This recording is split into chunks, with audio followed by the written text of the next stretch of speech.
What is going on, degenerate gambles? I got all flustered there. I forgot to add myself to the stream. So you got the blank logo screen there, kick this thing off, and I was kind of screaming into the microphone with no one to hear me. Gotta love it. Starting off on a hot foot this evening. What's going on, my degenerates? Welcome back to the Die Hard MMA podcast. Your boy Clint here rocking with you. We're talking UFC London. Cannot wait for this epic looking card. There have been some pay-per-view cards that are not as strong as this card. This card is fantastic, top to bottom. And we're rocking the baby blue, as you can see, coming off of a nice little winning weekend, just shy of 6 units, 5.85 up for us. Thank you, Matt Danger Schnell, cashing that big plus 750 submission ticket for us. It was a fun weekend. Good fight card. Cashed some tickets, made some money, got back on track. Hopefully learned to trust ourselves just a little bit. But you know what? Like I said before, epic card. Can't wait to get into this one. And I've got a special guest for you guys. One of the all-time GOATs, one of the all-time faves, the man himself, the best interviewer in the business, none other than James Lynch. James, what's going on, man? How you doing tonight? Doing well, Clint. What an intro. Thank you. This is actually why I like coming on. I get the best intro. So we're already off to a good start. I appreciate it, man. Hey, got to make sure I let everybody know before they come in here who they're messing with. For sure. James, you and I were chatting a little bit about it backstage. It sounds like you were coming off a pretty good weekend yourself. Yeah, I was. Betting wise, I was happy. I called the Lauren Murphy fight to a T. I was really happy about that. Sometimes when you go with an underdog, I mean, you know this, you're Mr. Underdog. It's one of those things where it just feels so good when you actually like kind of predict the fight to a T. So that was good. But my night got a little spoiled with Ortega in the main event. We were talking about that too. Like just the way it ended. I was saying to you off air, like I almost wish Ortega would have lost like decisively or something. I would have felt better about that. But the fight ending due to an injury, that's the worst. It's just, it happens, every now and then. But yeah, overall, good card. What an event, really delivered, and didn't mind the earlier start time either. It actually was nice to kind of get everything caught up and all that. And yeah, it was a good weekend. I completely agree with you, James, on both parts, actually. The morning fights, I could kind of get used to. The problem for me with the morning fights is when you're betting and you come off of a loss, that walk of shame is just too long for me, man. If it's 11:30 at night, the family's in bed, I can sit on the couch and like stare at the wall for 20 minutes and then go to sleep. That's not nearly as bad as when I've got 10 hours left in the day and I've got to think about the mistakes I made gambling. So right. I kind of like the late shows for that, but it was fun to go spend the day in the pool with the family and stuff like that afterwards. I could definitely get used to doing that. Just got to keep winning, I guess.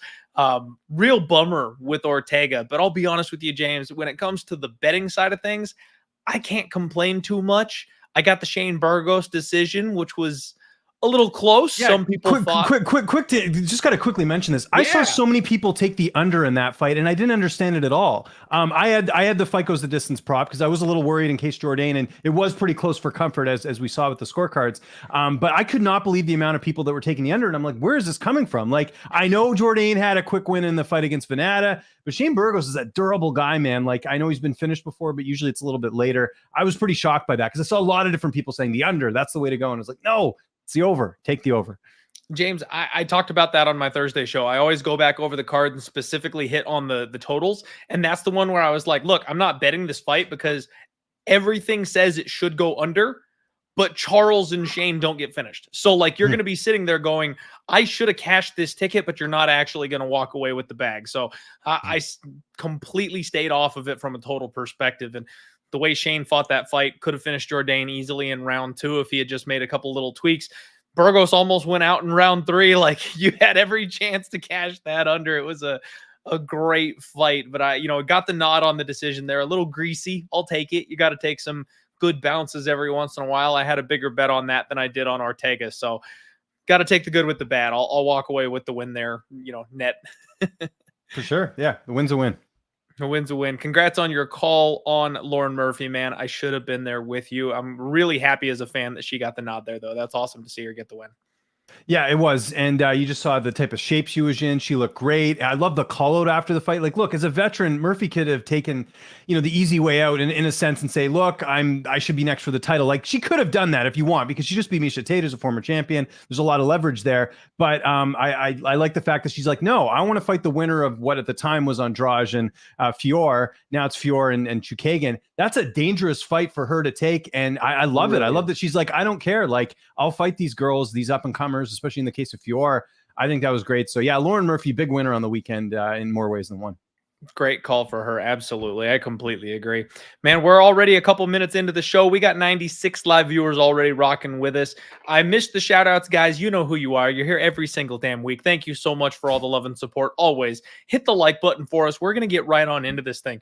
UFC London is what we are talking about tonight. And of course, as always, you guys know the show is brought to you by Superbook Sports, one of the, probably the most well-known book out there. They're very reliable, good, solid numbers. They make sure everything is nice and even and fair for you. You're not going to get any of those crazy wide lines, obviously safe regulated here in the States, and never going to have to worry about losing your money or having a bad cash out issue rules, anything like that. They're solid. Let's get this thing going. We are moving on. First fight of the evening. If I can get this to work, StreamYard, work with me here. What are you doing? All right, here we go. We're talking about Nicolas Dalby taking on Claudio Silva for the first fight of the night. And Tapology kind of shuffled things a little bit around here on me, James. So I'm trying to make sure we get our fights in the correct order, at least as we know it to be as of now. This fight is one that I'll be honest with you, James. Claudio Silva is one of those guys that I just wish had been more active. He's a little older. Yeah. He's 39 years old. I call him my ageless Brazilians. They're these guys that just never seem to get old. He's just doing the damn thing. He's got strong, high-level BJJ, sells out for that grappling. He definitely is willing to play off of his back, and he's dangerous from there. He'll roll for leg locks and stuff like that. Big power on the feet, and just kind of tries to club people to the mat. Everything is designed to hurt you, rock you, drag you to the floor, and then finish you once you get down there. Problem is he slows down. He's a little older. He's a little gassy. He can kind of tend to get a little bit shook as the fight goes on, but he Yoel Romero's it. He finds a way to just kind of push through, even though you can see he is running out of gas at the end of the fight. 10 submission wins. The man has never been finished himself. 50% takedown defense. You can't really fault him there because he kind of wants to be on the ground, so he's fine with you putting him down there. 2.63 takedowns per 15 minutes with a 25% accuracy. You do wish that was just a little bit higher on the accuracy side of things, but you're definitely getting the effort. Nicolas Dalby, 19-4-1, training with Damir Hadžović leading into this fight, it looks like. Very light on his feet, karate-style striking, likes to stand off to the side. Physical, strong-built dude, explodes from range, lots of kicks. But he's 37 years old himself, and he's kind of settled into a gatekeeper-esque role. Had his first stint with the UFC, fanned out, won some on the regionals, came back. Now he's doing a little bit better on this second run, but still kind of mid-tier overall. His last fight, he just got absolutely smothered by Tim Means. That's not a great look. I mean, he's durable. The record says he's never been finished, but let us not forget the old club and sub from Jesse Ronson, where he just got blitzed in round one. He comes in over aggressive sometimes and immediately he gives up his back in transitions and scrambles. He is going to have a 3-inch reach advantage as Nicolas Dalby. But James, I got to be honest with you, man. I think we got a live dog to kick the night off here. I think Claudio Silva is the kind of guy that can perfectly take advantage of the things we've seen Nicolas Dalby do wrong time and time again. It's going to be close. It's going to be hairy. Nicolas Dalby's 65% takedown defense concerns me a little bit. The way he explodes, I think it's going to be a car crash. Like, one of these guys is just going to get hit big and early. What do you think about this fight? Are you kind of leaning with me to the dog side, or do you lean the other way with Ronson? Or Dalby, geez, mixing up my guys here. No worries. But I'm glad you brought up the Ronson thing, because I'm going to mention that in a second, because I think a lot of people sort of, I don't know, look at that fight a bit wrong, but I'll get to that in a sec. First off, I get your angle 100% from going on the dog or pass type situation with Claudio Silva. There are moments where he looks great. Like, I even go back to the Danny Roberts fight, a fight that, he ended up winning, but that was a fight where, again, he just shows that he can be dangerous at any point in the fight, and he got an armbar finish in that one. The thing with Silva, like you said, he's just so inactive. he's just like I don't really know what you're getting at this point with him. And at some point, you're right. Like the age has got to sort of catch up to him. Now, on the flip side with Dalby, he's not that much younger. He's 37. I don't think he's as good as people sort of make him out to be. And I bring up the Ronson fight in the sense that Ronson got busted for performance enhancing drugs. I know Jesse Ronson really well. I can tell you right now, just from someone who knows him quite well, like he's not trying to take that to get an advantage. I really do think it was a case of he took something he shouldn't have taken, or he didn't double check the ingredients or whatever. It didn't work out. But consider this: Jesse Ronson's a lightweight. He fought Nicolas Dalby at welterweight and beat Nicolas Dalby. Like that's not steroids doing that. That's just, I think, a better fighter who fought. And I always revert back to that fight because, you know, even though, like I said, Ronson got busted, I still felt like you should not lose that way to Jesse Ronson. Jesse Ronson's a good fighter, but not the type that moving up a weight class and finishing him, it's not a good look. And then the Tim Means fight, you mentioned it there, like just did not look in that fight at all. So I'm going with Dalby as my pick. I am staying away from this fight from a betting perspective because I don't even trust Silva at this point with the fact that he's getting up there, long layoffs. It's just like, this is a typical fight where I typically stay away from. So from a betting perspective, I am going to walk away, but I understand your angle here about going with the dog, just in the sense that Silva could exploit a lot of the things that Dalby doesn't do very well. And like some of the points you mentioned there. So I get it, but I can't, I'm not even going to bet this. I'm just going to sit back, pick Dalby because he's a little bit younger, and that's it. And I'm walking away. That's fair enough, James. Fair enough. And it's one of those things where I do think the finish or the submission is probably most likely if he does get the win. However, we've seen Nicolas Dalby hang in these fights. He has only been finished the one time, and it was by a sub after getting, rocked and hurt. So there's a chance that this fight plays out closely and we end up seeing like a split decision or something like that with some, both them trading in the center, trading one big shot at a time, a couple of weird fence clinch type of situations. I think he could squeeze a decision out of this as well. I'm not completely counting that out in this fight. So yeah, early on, I'll take a look at the dog here. I'm not sure. Again, at this point, I haven't pulled the trigger as usual on those kinds of spots, but we'll see if I end up getting there by the time the fight rolls around. Second fight of the evening here, Mandy Böhm taking on Victoria Leonardo, and I am coming in hot and heavy on this one, James. The first bet I made on this card is one people are absolutely going to hate. I slammed Victoria Leonardo and I hit her hard, man. I put 4 units on Victoria. May have overextended on that. I will fully admit that. I'm a little uncomfortable already. Usually I do, 2-unit bets. If it's more confident, it's a 3-unit bet. I was like, man, I really like this spot. The wrong fighter is favored. So I went 4. So it's a big bet. It's a low-level fight. I'm terrified that I went that hard on it. But the fact is, I think Victoria should be the favorite here in this spot, James. We have... It looks like, and again, I'm sorry, these fights are out of order from where they were last night, guys. So I'm trying to make sure I've got my notes here for you. Victoria Leonardo is 8-4. Böhm is 7-1. So just looking at the records, I can understand why Böhm should potentially be favored. Böhm just recently made the move over to Extreme Couture, which, don't get me wrong, I like that. That's a fantastic gym. But we don't always see the improvements of switching gyms in their very first fight. One training camp isn't enough to really change or alter a fighter. They need time spent there with the coaching staff. She's tall. She's lanky. She does have a nice jab. I will give her that. Very active with that lead hand. She does have good parries at range. She likes to pull counter on her opponents. But, man, she throws lazy kicks, James. And she gets caught and finds herself on her back constantly. I mean, Lipski had no problem putting her down. A lot of people thought she was going to beat Lipski. I didn't understand that the last time around. I felt that was disrespectful. But Mandy Böhm had really no answer from her back. She did end up like pushing off and getting back to her feet, but after about 2.5 minutes had been chewed off the clock of her literally just laying there. Lipski gave her an opportunity to do that. She looked exhausted in round 3 in her last couple fights as well. So I question Mandy Böhm's gas tank. She will have a 7-inch reach advantage in this spot, but honestly, we've seen this be a thing recently with these fighters that are a bit on the slow side. That reach advantage almost becomes a disadvantage as opposed to being a positive because they just can't reload. The faster fighter gets in tight and goes to work from inside their range and starts hurting them in boxing range. And I think that's exactly what Victoria can do here. She's 0-2.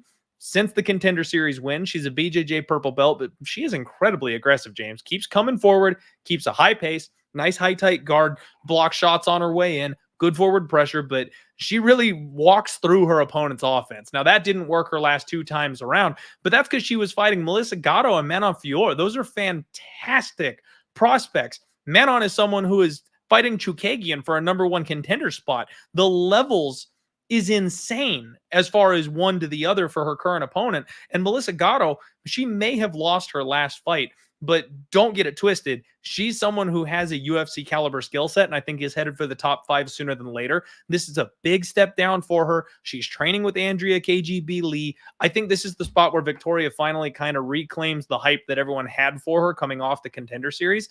I think she has no problem taking Böhm down. I think she can strike with her on the feet. She's got that vicious ground and pound. I think the TKO is live in the 3rd round in this spot when Böhm slows down and Victoria doesn't, James. Like I said, big on the money line. Might sprinkle that round 3 TKO this week. What do you think on this one? I'm with you 100%. I actually like Victoria Leonardo here as well. Yeah. And you know, you just look at the level of opposition, like you referenced there, some other names that she's fought that we haven't referenced because they weren't in the UFC. Erin Blanchfield. She also fought Miranda Maverick twice. Like she has that in-cage time. And, you know, this matchup reminds me a little bit of the Chelsea Hackett fight on Contender Series. Remember when Hackett was this big time striker? And I mean, they wanted her to win, right? I mean, she's a good looking girl. Like they were really kind of hyping her up. And Leonardo went out there and said, nope, I'm going to go out there and beat you decisively. And that's exactly what happened here. I don't know why. I guess the only reason Mandy's favored is because of the record, but like that fight against Lipski, like Lipski's not a world beater, right? Like she's someone that's also kind of still holding on to her job a little bit. And I think you're fighting someone in Victoria who has fought nothing but killers. Like Manon Fior, I think is one of the best prospects in that weight class, along with Casey O'Neill and Erin Blanchfield. Losing to her is no big deal. And then Gatto as well. I'm with you there too. And she got her arm broken in her last fight. Like I know she wasn't exactly like beating, you know, lighting the world on fire in that performance, but still, like it was an injury that ended that fight. So I don't think we've seen the best Victoria Leonardo yet. I think it happens in this fight here. I'm with you. Got to take that plus money, more experience, even the age. Like Böhm's like what 31, she's 32. Like there's not any major glaring differences there. It's not like we're talking like a 23-year-old prospect here. We're talking about someone who just doesn't have a lot of MMA fights compared to her opponent here. So Victoria Leonardo by decision. That's my play here. Either way, you take her at the plus money. I think you're getting some good value there. So we're on the same page here, Clint. I love it, James. I'm so glad that you agree with me on that one. I'm glad that you brought up the broken arm because that was a point that I was going to circle back to as well. She's a dog. Like when it comes to sports betting, you want somebody that's going to fight for your dollar. And Victoria will absolutely fight for your dollar. She fought through that broken arm, and I think she's got a lot of advantages here. I feel bad. Everybody, you know, going high school last name, nickname style here, calling her Mandy Bum. I feel bad about that, but you know, it's hard to argue, James. She has just such a low level of competition. And I know Victoria's competition pre-UFC wasn't stellar either, but like you mentioned, she's 32 years old. We see these fighters kind of just be the person that they are at that age. If she was 28 or something, we could definitely look for some serious improvements. She might improve some, but I'm not expecting a ton. And I just don't understand why Victoria's lined the dog. I think it's a whole lot of recency bias, and hopefully we can catch the bookies with their pants down on this one because I think we're on the right side. Yep. I like it. All right, folks, we are moving right along. Next fight this evening, Jai Herbert taking on Kyle the Monster Nelson. And unless I'm mistaken, James, Canada's own Kyle the Monster Nelson. It's slim pickings for the Canadian prospects these days for you guys. And this is one of them we can maybe hang our hat on a little bit. Yes, the pride of, I believe, Huntsville, Ontario, Kyle Nelson. Kyle and I go way back, actually. The first time I interviewed him, actually, was, I want to say, like 2016 when he was trying out for the Ultimate Fighter. And there was this soft-spoken, you know, quiet sort of up-and-comer. And here he is still in the UFC. Just quick little thing before I'm sure you want to break this down. I interviewed both guys. So I interviewed Kyle and I interviewed Jai. Sort of the one thing that stood out to me with Kyle is he basically was in this limbo. And this happens to fighters every now and then. Their contract runs out. UFC's kind of like, well, if we have a fight, we'll give it to you. But if not, then, you know, you can pursue other things. And that's basically what he did. Like Kyle was not injured these last 2 years. He was not, you know, dealing with anything. He just couldn't get a fight. And finally UFC's like, well, do you want to go to London and fight the hometown guy? And he's like, sure. So that's why Kyle's been on the sidelines for so long. And also should mention that he's moving up to lightweight in this fight. His debut is at lightweight. That was a short notice thing against Diego Ferreira, if you remember. But he's typically fought his career at featherweight. So we'll see how that does with him moving up a weight class against a really, you know, tough guy in Jai Herbert. Who I also got to speak to. And again, Jai's just, you know, thrilled to have this opportunity. Main training partner, Leon Edwards, or has worked with Leon extensively, I think, this camp. So it's going to be a good one, man. Like, I think this is a good fight for both guys to kind of prove their worth in their weight class. But I have a certain lean this way, but I'm going to save that for, I want to hear you pick, and then I'll give my take on this after. Sounds like a plan. You mentioned a lot of the good stuff there, James. Kyle Nelson moving up to 155. I listened to your interview with him, and I think that's a valid point that he was making, talking about the cut to 145 kind of killing him a little bit. That's really been the knock on him in his UFC run, is that he looks like hell on wheels in round one, and then he just falls off a cliff as soon as you get to round two, cannot maintain the gas. If this move up to 155 keeps him fresh, if he's able to keep on swinging, because he's got that, extra weight, he's able to, eat the food like he wants to, like he mentioned, have some fuel in the gas tank, I think he can be a problem. His striking is really impressive. He's constantly winging big shots, good rolling head movement, big power right hand. He's got a nice step in uppercut that I like. Really likes to, rip the body and teep kicks to the abs of his opponents. Like, he's got a style, James, that will break an opponent down. He just could never last long enough to see it come through. You mentioned his UFC debut on short notice against Diego Ferreira. I thought he was going to finish that fight. He had Diego not wanting to get up off the mat. He took a big power shot or two and wanted to play jiu-jitsu, and the referee had to give him a second to get up because he was almost done in that fight. Kyle has shown flashes of brilliance for me. I'm a fan of his. I'm a fan of the way that he fights. And I think he's very live in this spot as a big underdog. Kyle Nelson plus 240, the underdog minus 280 on Jai Herbert. We just saw Jai Herbert come off that fight with Topuria. He really was looking good early in that fight, caught Topuria with the head kick, and then he got grounded and just kind of mauled from there. We see Jai Herbert drop his hands a lot, James. He came into the UFC and was really something that people were excited about. Training partner with Leon Edwards, like you mentioned, but he's got no chin. His durability is such a concern. He knows how to use his reach and his length, and he's a fantastic, slick striker. But man, he throws naked leg kicks, and those are there to be countered. He's also got some chicken legs, so anybody that comes in with a heavy leg kicking game, I think, can cause him some problems. His lone win in the UFC is a round 1 KO over Kama Worthy, who is no longer with the organization. And to be quite frank, I'm shocked by his numbers, James. The fact that he's a training partner with Leon Edwards, it's like he's training being taken down as opposed to training his takedown defense, because he's got a 45% takedown defense because he just can't stop one to save his life, I guess. He's used to Leon mauling him, so he doesn't exactly know how to stop it. I don't know, but it's a problem. He will have that 6-inch reach advantage. Kind of like the last fight we talked about, Kyle likes to get inside and wing heavies. He also has a really nasty overhand right elbow from inside the clinch. I think the plan is wrestle, get close, pin him up against the cage, and then throw heavies. I like violence in this spot, James. Right now, we got a total set at 1.5. Over 1.5 is minus 125. Under 1.5 is plus 105. I could see this one skating over, but if you can find an alternate of 2.5 or fight doesn't go the distance, I would like the under in something like that a lot. And I think Kyle Nelson by knockout is going to be extremely live. I'm not sure what that prop number is, but I wouldn't be opposed to taking a shot on Kyle Nelson. I might be doing it myself just because you can't trust the durability of Jai Herbert. And with his ability to get taken down, I think Kyle can maybe extend his gas tank a little bit. If he can buy some time on top of his opponent, he'll be able to hang in there. What do you think, James? Would love to hear from you. This is one we're completely opposites on. That's why I gave the suspense here. Oh, I really think Jai Herbert, this is going to be his coming out party. You mentioned the Topuria fight. Think of how much hype the Topuria had. Remember when he was supposed to fight Avaliev, and there was all this stuff about him being Jai Herbert was this close to finishing him. I could not believe that was a fight he essentially gave away to a certain degree, because he had Topuria really hurt. And had he got that win, that would have been massive. And I know Topuria was coming up, a weight, but that fight to me showed, okay, this guy's actually pretty good. And you did mention the durability, but we got to bring up some context here, Clint.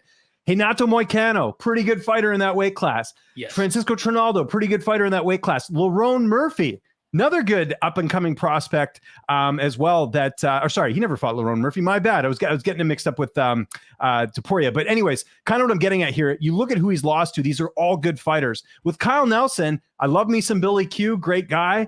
Not really I'd say someone that's really making a ton of noise there. Matt Sales, not in the UFC anymore. Diego Ferreira. I mean, Diego, again, that was up a weight class here. But I just I feel like as long as Jai Herbert kind of does his thing, keeps us standing, I think he's the better boxer in this fight. I'm not worried about his durability. That fight you mentioned with Kama Worthy, I was at that fight. It was in Toronto. BTC, what fight was it? BTC.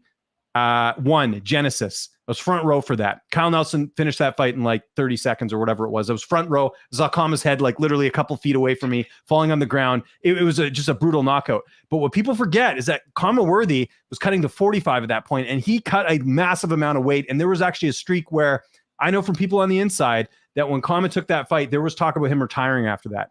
What did he do instead? He moved up to lightweight, went on his great run, and then he got that big win over Devontae Smith, and the rest is history. But I almost feel like that was almost like something that you just wouldn't like.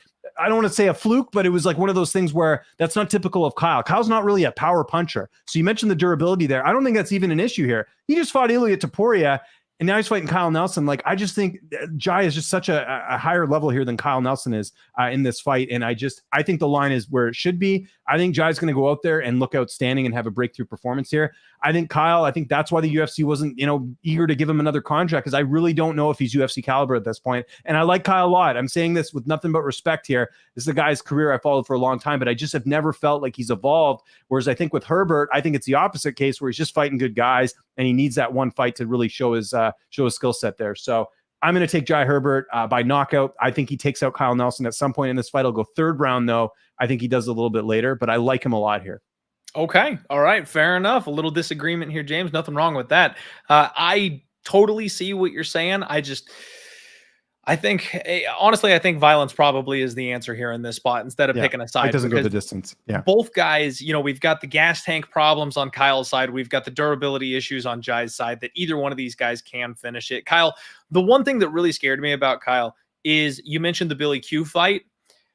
Billy Q doesn't really one-hitter quitter anybody. I know. And I know that was another thing. Yeah. I know Kyle gets tired, so maybe the gas was a bit of a concern there, but he was just barely getting round 3 started, got one shot and just fell to the canvas. That was the one thing that really concerned me. I can kind of excuse, getting tapped out after getting tired on a short notice debut up a weight class. Those are the ones that you can kind of explain away. That third round punch right to the jaw that dropped him by Billy Q, that was a little terrifying. So yeah, I think we could have a case of who lands first. You know what I mean? It might start fast. It could be over quicker. I might just stick with violence instead of picking a side, but I don't know if anyone's going to be able to talk me off sprinkling that round 1 for Kyle Nelson, because the way he comes out, that might be his best shot. Well, he's got the one knockout win over Polo Reyes, right? I think that was a first round finish if I'm looking back here. But traditionally, if you look at Jai Herbert and him getting finished, it's usually later. Like Trinaldo was a third round finish, Moicano was second round, Topuria was a second round. Like, I don't think we'll see Kyle Nelson in the first round. Just personally, maybe, again, every fight's different, but Kyle's not a power puncher. Like, I can tell you that very decisively. Like, that the Kama Worthy fight was the exception to the rule, in my opinion. So, and I guess Polo Reyes as well. But you guys aren't in the UFC anymore is kind of what I'm getting at. And that's fair. And honestly, the Polo Reyes one, even though he was pretty much dead to rights, it was a standing TKO. The doctor did step in to save him, as opposed to him being flatlined unconscious. So that's a valid point, James. I may be overrating the power of Kyle Nelson just ever so slightly in this spot. We do have to take a hard left here, because our guy, Peso DFS, with the $100 dono. Thank you so much, my guy. We really appreciate you there with that. Shout out to one of the good guys, Clint. Keep up the good work. There's a fist bump for you, my guy. We appreciate the donation. That goes straight here to Pub Sports Radio, keeping the lights on, bringing free content to you guys, betting every sport under the sun daily. Appreciate you, my friend. That is absolutely massive. I'm honored. Awesome. Thank you for the donation. And now we've got Marc popping in with a couple as well. Had a huge day betting UFC. Lee, gotta show some love, and thank you for your hard work and content. Marc, thank you, my friend, as well for the donations. And I'm so happy to hear that you got in on Lee with me. Hey, I got to shout out my guy, Liam Picks Fights. I listened to Liam and Dan Tom, and that was the one where I was kind of on the fence. I wasn't able to quite put my finger on why I thought Leach was the side, but I thought he was the side after listening to Dan and Liam talk about it. I was like, okay, screw it. I'm in. Let's go. It was almost like a blind leap of faith on that one. So I'm glad he was able to get it done for us, and thankful to the other guys in the community that are able to join forces and beat the bookies. I'll give you one too. I got to give a quick shout out to Kyle Marley. If you remember on the Gambler's Perspective last week, one of his props that he recommended was Matt Schnell by submission, and that cash big time. So shout out to Kyle if he's watching this. You know what? I love Kyle. He was a guest just a couple of weeks ago. That guy is awesome. I'm happy to hear that he hit that as well. I made it to Matt Schnell by sub all on my own. So I love, awesome. Oh, I didn't realize that. Yeah, that's great, man. I love hearing when other people line up on the same type of a spot like that. That was a spot that I was eyeballing. I just wasn't sold on Sumajiri, if we're being honest here, James. But at any rate, I digress. Back to this week's card. We have got Muhammad Mokaev taking on Charles Johnson coming up next. And this is a fight that everybody needs to be extremely careful on, guys. This is a card that is built for your parlays, right? We have a ton of massive favorites. We've got a lot of guys on this card that are priced extremely steeply, and it's going to be just all too easy to pick and poke the favorites and stick them together. And don't get me wrong, we're going to be favorite heavy on this card. Most of these favorites should come through. And I know we're all extremely excited on Mokaev, but Charles Johnson, James, is no joke. This is not a soft matchup. When the UFC got their hands on Mokaev, the way that he has been rocking that debut, the choke, the round one finish, like I am floored that this is the matchup that he's getting next. The kid is 21 years old, 6-0 undefeated prospect. Don't get me wrong. He is an absolute killer. He is nasty. Karate style on the feet, likes to keep the range, good footwork, flying knees, explosive, plays the outside, and that nasty submission game. We already talked about that. But Charles Johnson is 11-2. This guy's only 31 years old. He's in his prime. His 2 losses were to Brandon Royval and some grown-ass man that has 40-plus MMA fights under his belt, like one of those spots where the man strength just kind of gets to you when you're younger in your career. He's the LFA flyweight champion, trains at Tiger Muay Thai. This guy's a partner with Joaquin Buckley. This is a very, very tough matchup, and we've got Mokaev as a minus 450 favorite. Charles Johnson is plus 375. I'll be honest with you, James, this is a dog or pass position for me. I am not in the business of fading Mokaev at this point in my career. However, this is absolutely a spot where I might have to. The underdog is just way priced wrong in this spot. For a 21-year-old kid who we still are not entirely sure on, could make any type of mistake to give his opponent an opening. This is the kind of fighter with the back class, with the seasoning, with the experience that can take advantage of that mistake.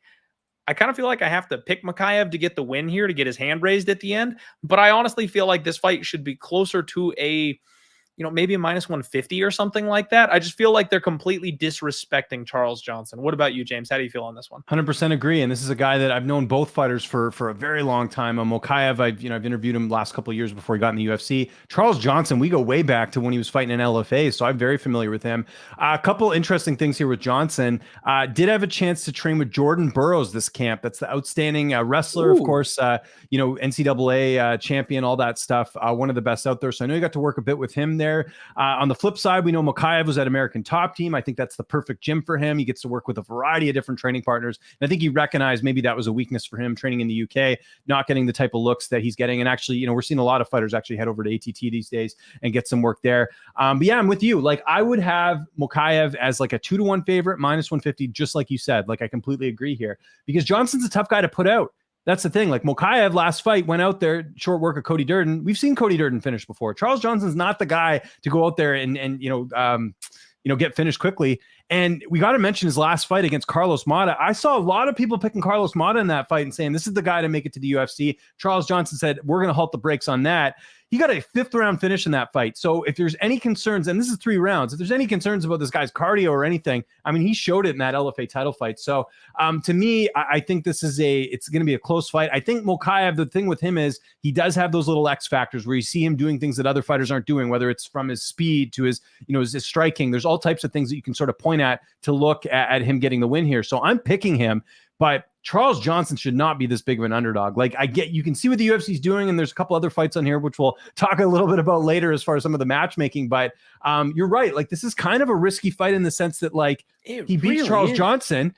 He beats Charles Johnson. Like, do people what does that even do for him in a way? And if Johnson has all the upside here, he can steal all that hype from Mokaev. He was a guy that I think was even worried about getting signed to the UFC. He gets signed. That's a dangerous combination. And we have seen guys when they get these opportunities against, the up and comers, taking advantage of that. So again, I think Mokaev wins. I think he is more talented, but you got to be careful with Charles Johnson. Do not put Mokaev in parlays.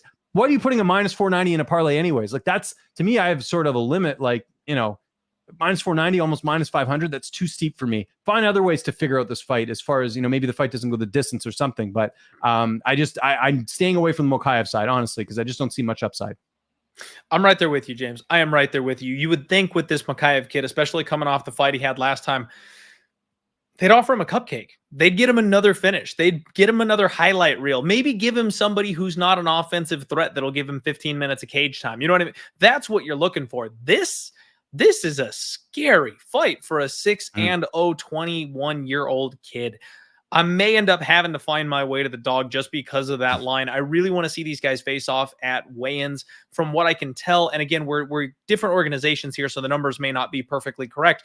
They're supposedly having the same reach at 70 inches apiece. So if these guys size up well, or God forbid, if Johnson is even, you know, more physically imposing and bigger, I would be extremely tempted on the underdog here because their striking, I think, is going to match up very, very well. I mentioned Mokaev likes to play the outside, kind of be karate style. Charles flows between his boxing and his kickboxing very well. If you guys have Fight Pass, I know not everybody pays for UFC Fight Pass anymore, but Charles Johnson defending his title fight in a 5-round fight for his last event, go watch that fight. It was a treat with some high-level striking. He got into some sketchy grappling positions, showed off his sub D, got back up, no problem, kept on rolling, and then got the guy out of there in the 4th round, I believe. So championship level experience, good gas tank, solid power. His hands, I think, are the biggest deal, James, that I don't know what, I'll be honest with you, I don't know what Mokaev looks like at boxing range. I've only ever seen this kid kick. If Charles Johnson is able to close the range and get in close, he could have a massive advantage in this fight. If that's the game plan, I want to see it. So, yeah, I think that we're going to get a very competitive fight here in this spot. And this is your PSA, don't parlay Mokaev, just because this is the bed shitter spot of the week. Yeah. And that's, you know, that's these are things that we talk about on the gambler's perspective. Hate to plug it again, but plug away, James. I love the show. One of the things I like that they do on the show, and this wasn't my idea, it was something we all kind of came up together, is like off the top we do, like, you know, betting topics. And I think that's one to explore, is like, if there's a certain, you know, favorite at a certain level, is it worth it to parlay? I think that's something to think about, because I do, like, sometimes I see people's parlays and they're like parlaying like a Valentina Shevchenko when she's minus 1,000. Like, what's the point? You might as well find another way to, you know, reduce that juice a bit. So I don't know. That's just my theory when it comes to parlays. Like, after a certain point, I think after like 3-1, I'm usually like, I'll stay away from it unless it's something I know for sure is going to happen. But I just think that's too much juice. Anyways, rant over about parlays, but no problem, James. I hear you there. Honestly, my cutoff point is kind of in that 4 and 5-1 range, because after that, that's where, like you said, you're adding pennies on the dollar. You know, Valentina Shevchenko, the one time that she slips and rolls her ankle and you lose your whole parlay because you anchored it on the 16-1 favorite. That's where, to me, there's just no value being added there. It's not worth it. This is the kind of price tag where actually, you know, if you do a parlay and you're still laying minus 175, but it's like, that ain't losing. Like, I don't mind that. I really don't, but it's the fighter. This is the spot where you go, this is a sketchy spot. This is a very dicey spot. We think we know Mokaev. We think he's legit. We think he's going to be top 5. But he's only got 6 fights. He's a young kid. Like, we all thought that about Macy Barber one time too. So just saying, like, we'll find out on Saturday. All right, real quick, got to shout out my guy Glenn, bought 5,000. Thank you again for the donation as well, my friend. Hey, said he helped out on the stream, still growing the bankroll. Appreciate you, Glenn. But he is talking about the live stream I jumped on with Pub Sports Radio. We go live during the fights, and it's a roundtable of all the personalities here. We hang out, we live bet. It's a good time, and we were able to go ahead and make some coin this week. It was pretty fun. So thank you very much, Glenn Bot. Glad I was able to help there. Next up, we just talked about that one. Yeah, it's Amirkhani and Jonathan Pearce. There you go. Amirkhani taking on Jonathan Pearce. Sorry about that, everybody. I'm all getting excited with the donations and the talk, and I forgot to go ahead and switch my slides over. This fight, James, has me tied in knots. I cannot wait to hear your thoughts on this one, because Mr. Finland is one of my Mr. Punchable Faces types of fighters. Like, his whole air, his attitude. He's my Yair Rodriguez. I'm not a fan of the guy, the way he, the way he handles himself, carries himself. I've got that built-in anti-Makwan bias. However, you cannot deny the skills this guy has on the ground. He's such a potent finisher when this thing hits the floor. High-level wrestling, high-level jiu-jitsu, tight, squeeze. He ruined my night getting Grundy out there in that last fight, the way he got when he tapped him in round 1. I was heavy on Grundy in that last fight. Played a little bit into the narrative too much. And I honestly think Grundy fought a little bit emotional in that fight, may have contributed to the quick finish, but you can't deny what Makwan did. The thing for me, though, is Makwan didn't answer any questions about his own cardio. That's always been an issue for him. As the fight gets deep, he slows down. He's not as potent the deeper the fight goes. And getting Grundy out of there in round 1 is impressive, but you didn't show me that you can go into round 3 and do it. You didn't show me that you're still as dangerous grappling in round 2. And that's the concern here for me. JSP is my boy. I love Jonathan Pearce. I think this kid has a massively high ceiling and is going places. He is a wrestling machine. He scrambles for days. 12-4, breaks his opponents with pressure. But James's last fight terrified me.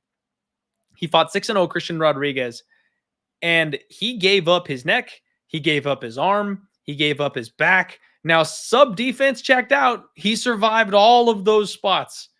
But if you give even one of those opportunities to Makwan Amirkhani, this fight is over. It's another spot where I am a little bit terrified of the young kid maybe getting out a little too far over his skis. Jonathan Pearce is -210. Makwan Amirkhani is +180. Makwan has the higher class experience. He's fought guys in the UFC that are much higher caliber, much more experienced at this point than someone like Jonathan Pearce. If JSP is able to once again mind his P's and Q's, scramble his way to a later, deeper fight, then he probably gets away with another greasy decision. Maybe he can finish this man deeper in the fight, maybe a round 3 TKO, something along those lines. But I'm just scared of the fact that JSP's primary path to victory here is going to be wrestling. And that's something that Makwan Amirkhani does best. And that's going to be inviting the submission. That's going to be inviting those scrambles where he can lock up. Those Darce chokes are nasty. The way he rolls through. I don't think I can lay this price tag with JSP on Saturday, James. In fact, I'm very tempted on the dog, and I want to see that submission prop number on Makwan Amirkhani because that's probably where the value is going to lie. What do you think here? Yeah, I completely agree. It's going to be it's submission or bust here for Makwan Amirkhani, I think, because that's what he does. He can go out there. He has a really good ability of just getting his opponents out early, submitting them, and calling it a night. And by the way, I had the same feeling towards Amirkhani about him, like kind of having that punchable face.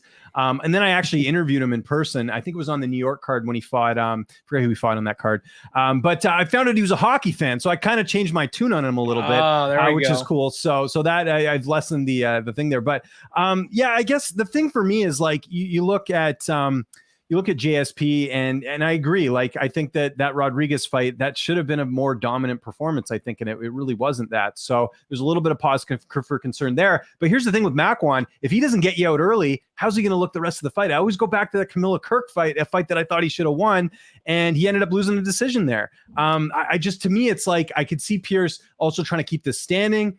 Maybe, getting him up against the cage, maybe doing some dirty boxing in there. I don't know, but I just think that like Amirkhani, he's got like one way that he's very good at winning. And you're looking at a guy in Jonathan Pearce who's yet to be submitted in the UFC. There was earlier in his career, he had back-to-back submission losses. If you go back and look, when he fought for Valor against Lance Lawrence and Quentin Culpepper back in 2016. But since then, he's been the guy who's been doing the submissions. He has a lot of submission victories since then. The Omar Morales win, I thought that was a really good win on the resume there too. I think Pearce wins, but I think the only bet if you're going to do it in this fight is Amirkhani by submission. Outside of that, like I don't know how it's going to go. I don't think Pearce finishes him. Maybe you take Pearce by decision, but yeah, to me, it's like you're really relying heavily on the Amirkhani submitting him. And if you're Jonathan Pearce and you got Eddie Cha and all these other guys, Santino DeFranco, these really good coaches, I'm sure they're seeing that and they're like, look, dude, like just settle down in the first round. Let's get out of there and let's go to second and third and see what this guy's made of. Because that's where I think he can win this fight. So I think Pearce wins a decision here. I think that's likely what happens. But if you want it, like I said, if the odds are crazy, you get Amirkhani by submission. Throw a little bit on that because that's the only way he's going to win. I don't think Amirkhani is going to win the decision here. Let's get real. Yeah, I agree with you there. He's probably not going to win the decision. And I mean, you guys all know how I feel about Fight Ready. You know how I feel about that camp. JSP is one of my boys. He's one of these guys that I've had circled. I want to go back to the well with him. I want to go to war with him every time I can. This is one of those spots where the line probably says I need to stay away because I don't feel comfortable parlaying or laying this price tag against an opponent who, like I said, is just going to be right there with a strength skill set, where my guy JSP is gonna want to take the fight. So I'm gonna pick JSP to go ahead and get the win. I don't know that I can put my money on this one. And he's my prospect. He's my guy. I want to see him win. It's going to be real tough for me to find myself betting the other side as well. I don't know that I will. James, I am one of those guys. Some people like to bet against their team or their favorite fighter or whatever, because that way they win one way or the other, right? Either your guy wins or you win money. It's a lose-lose for me. I don't feel like I won. I feel like I lost no matter what. I'd rather just stay off of it and hope that I'm right and hope that my prospect wins and I can maybe get in on him next time, rather than, a little bit of cash and seeing my guy unconscious on the mat. I'm still not going to feel good about it. You know what I mean? So whenever you've got that little bit of an attachment, it makes it rough betting.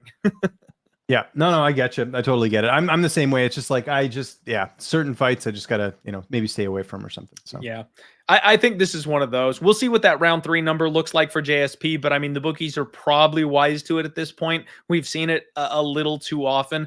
I do think he's probably got, the advantage striking. Makwan has never been much of a striker, and when he is striking, he's relatively low volume from what I remember. Yeah. That also might just be the Edson Barboza fight talking, where he was scared to get hit, so he probably didn't want to throw anything. Lots of question marks for me, James. I think this is probably one that's best to stay away from. Yeah, I'm with you there. I like it. All right, let's move right along, everybody. Next up, Nathaniel Wood taking on Charles Rosa. And if you've been watching the show, everybody, you already know, I'm a Rosa hater when it comes to betting. Like, I love the guy, Boston strong, don't get me wrong. He's a good dude. But it just, James, he seems like he's got a skill set from a bygone era, right? It seems like he's a guy who the UFC and MMA in general has passed at this point. He doesn't really do well in the grappling. He always finds himself on his back. He's willing to play the submission game from bottom. He's got a good guard. He's a high-level scrambler. Don't get me wrong. He's got decent boxing, but he doesn't have a ton of power. He's not big for the division. He doesn't overpower anybody physically. He's 2-4 in his last 6 wins, and the wins are a split over James, who's been cut. And I thought he lost that fight, James. I bet Justin James that night, and I thought James had done enough to go ahead and get the win. If you guys remember, that's the night Justin James bet his whole purse on himself. Yeah, I remember that. Yeah. I thought he won that fight. And then his other split decision win is over Aguilar, who is 0-4 in the organization, and I'm not even sure is employed at this point. I don't think I've seen I don't think he's been, I haven't seen anything that he's been released yet, but at 0-4, how could you not be? I think he's probably cut at this point. Yeah. The other side of this thing, though, the Nathaniel Wood, 17-5, moving up to 145. This guy's got insanely high output. Just went to war with Casey Kinney the last time out. Hasn't fought in 2 years, though, and he's got an extremely effective low kick game. He's got good footwork, big counters. He's 28 years old. I think he's just getting too big for that division, so I think 145 is going to do the body some good. He averages 6.28 significant strikes per minute with a 46% accuracy. He manages a 53% striking defense, even with all that output, and a 75% takedown defense. James, if Rosa can't get this thing to the mat, I think he's a dead man walking. And on the feet, Nathaniel Wood, I know Rosa's a hard guy to put away, but the heat this kid throws, the fight that he had with Casey Kinney, I don't see why he can't put Charles Rosa away. I think the leg kicks is going to be a big deal for him. I think he can cripple Rosa in his movement early, and then we'll see Wood make kind of a statement win here over someone like Charles Rosa when he has no option but to stand and bang with this kid that's got him outgunned. What do you think on this fight, and where are you going?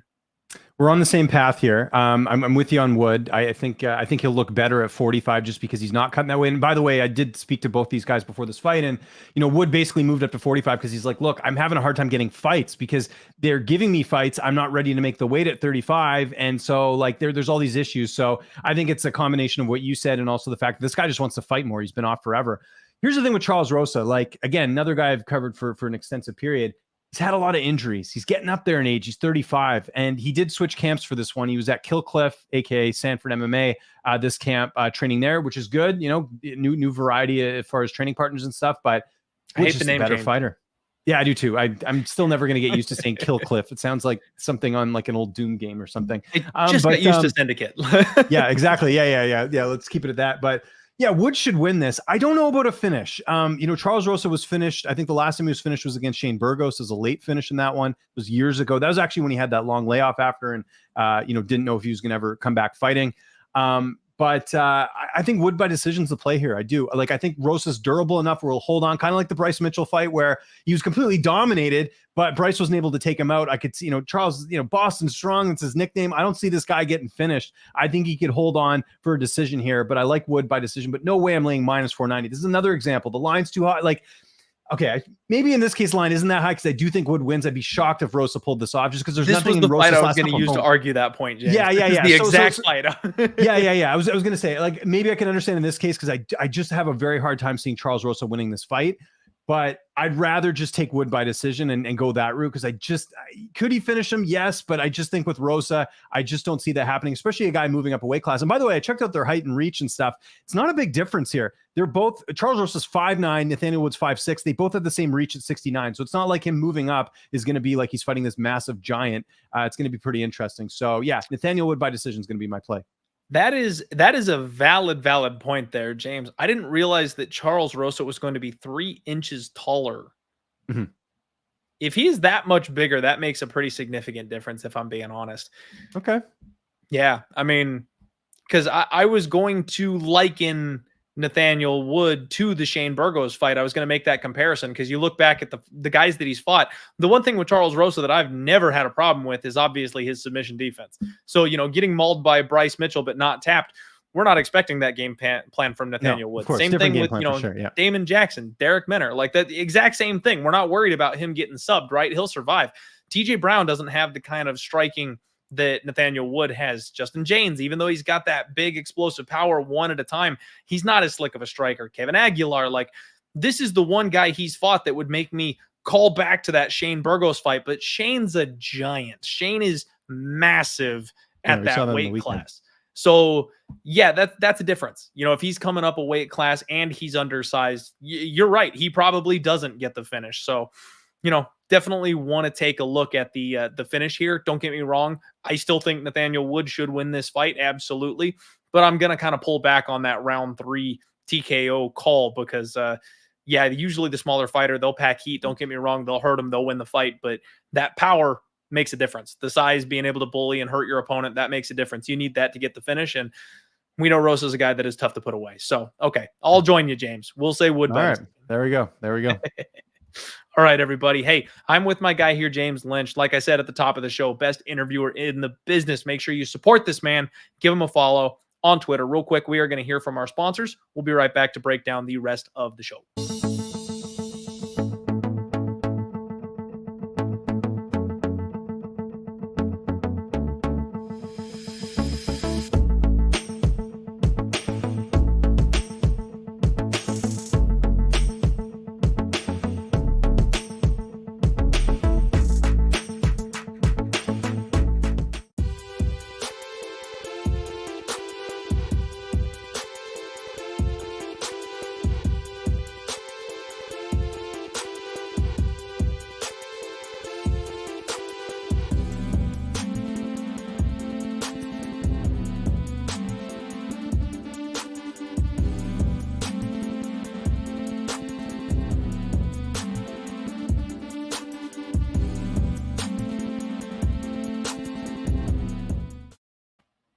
What is going on, everybody? Welcome back to the Die Hard MMA podcast. I'm your host, as always, Clint. I am joined by James Lynch, and we're talking UFC London. The next fight we want to talk to you about tonight is Marc Diakiese taking on Damir Hadžović. The Bone Crusher returns, James. I am so excited.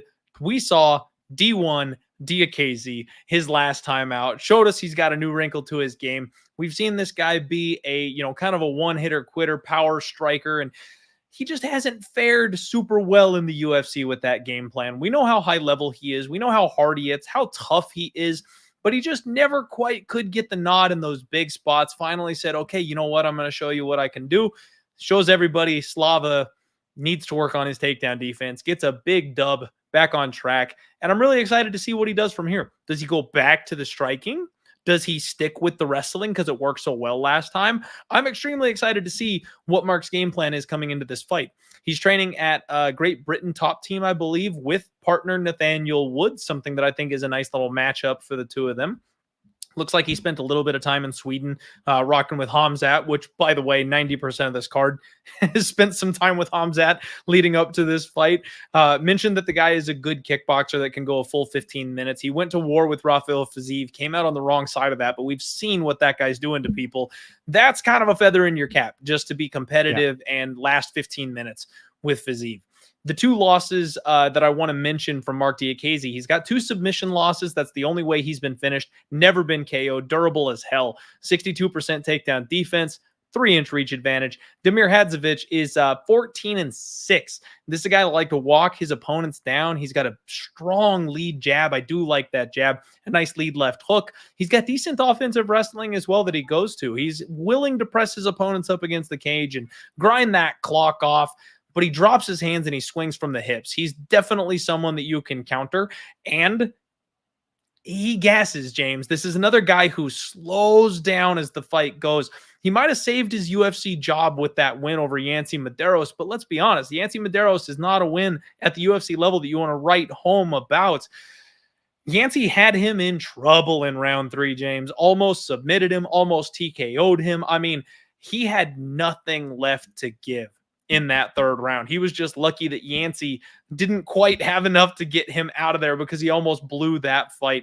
This is another spot where I'm like, oh man, like I was hoping we'd get a better price tag with people maybe overcorrecting on Diakiese after his last fight, but we got a fair price here. Minus 320 on the favorite Diakiese, plus 265 on Damir. It's another spot where I just think the favorite rolls, James, and I wouldn't be shocked if Diakiese finally got a finish, landed a big power shot and put somebody away in this kind of a spot when Hadžović slows down.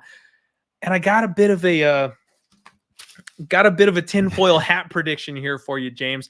I think Diakiese can maybe do what Yancy Medeiros struggled to at the end of that fight. I think that Diakiese can tap out Damir Hadžović if he goes back to the wrestling the way he did in that last fight with Slava. If he decides to commit to that grappling, I don't see how he doesn't just completely drain the gas tank of Damir Hadžović and might even manage to get some kind of an arm triangle, a dominant back control.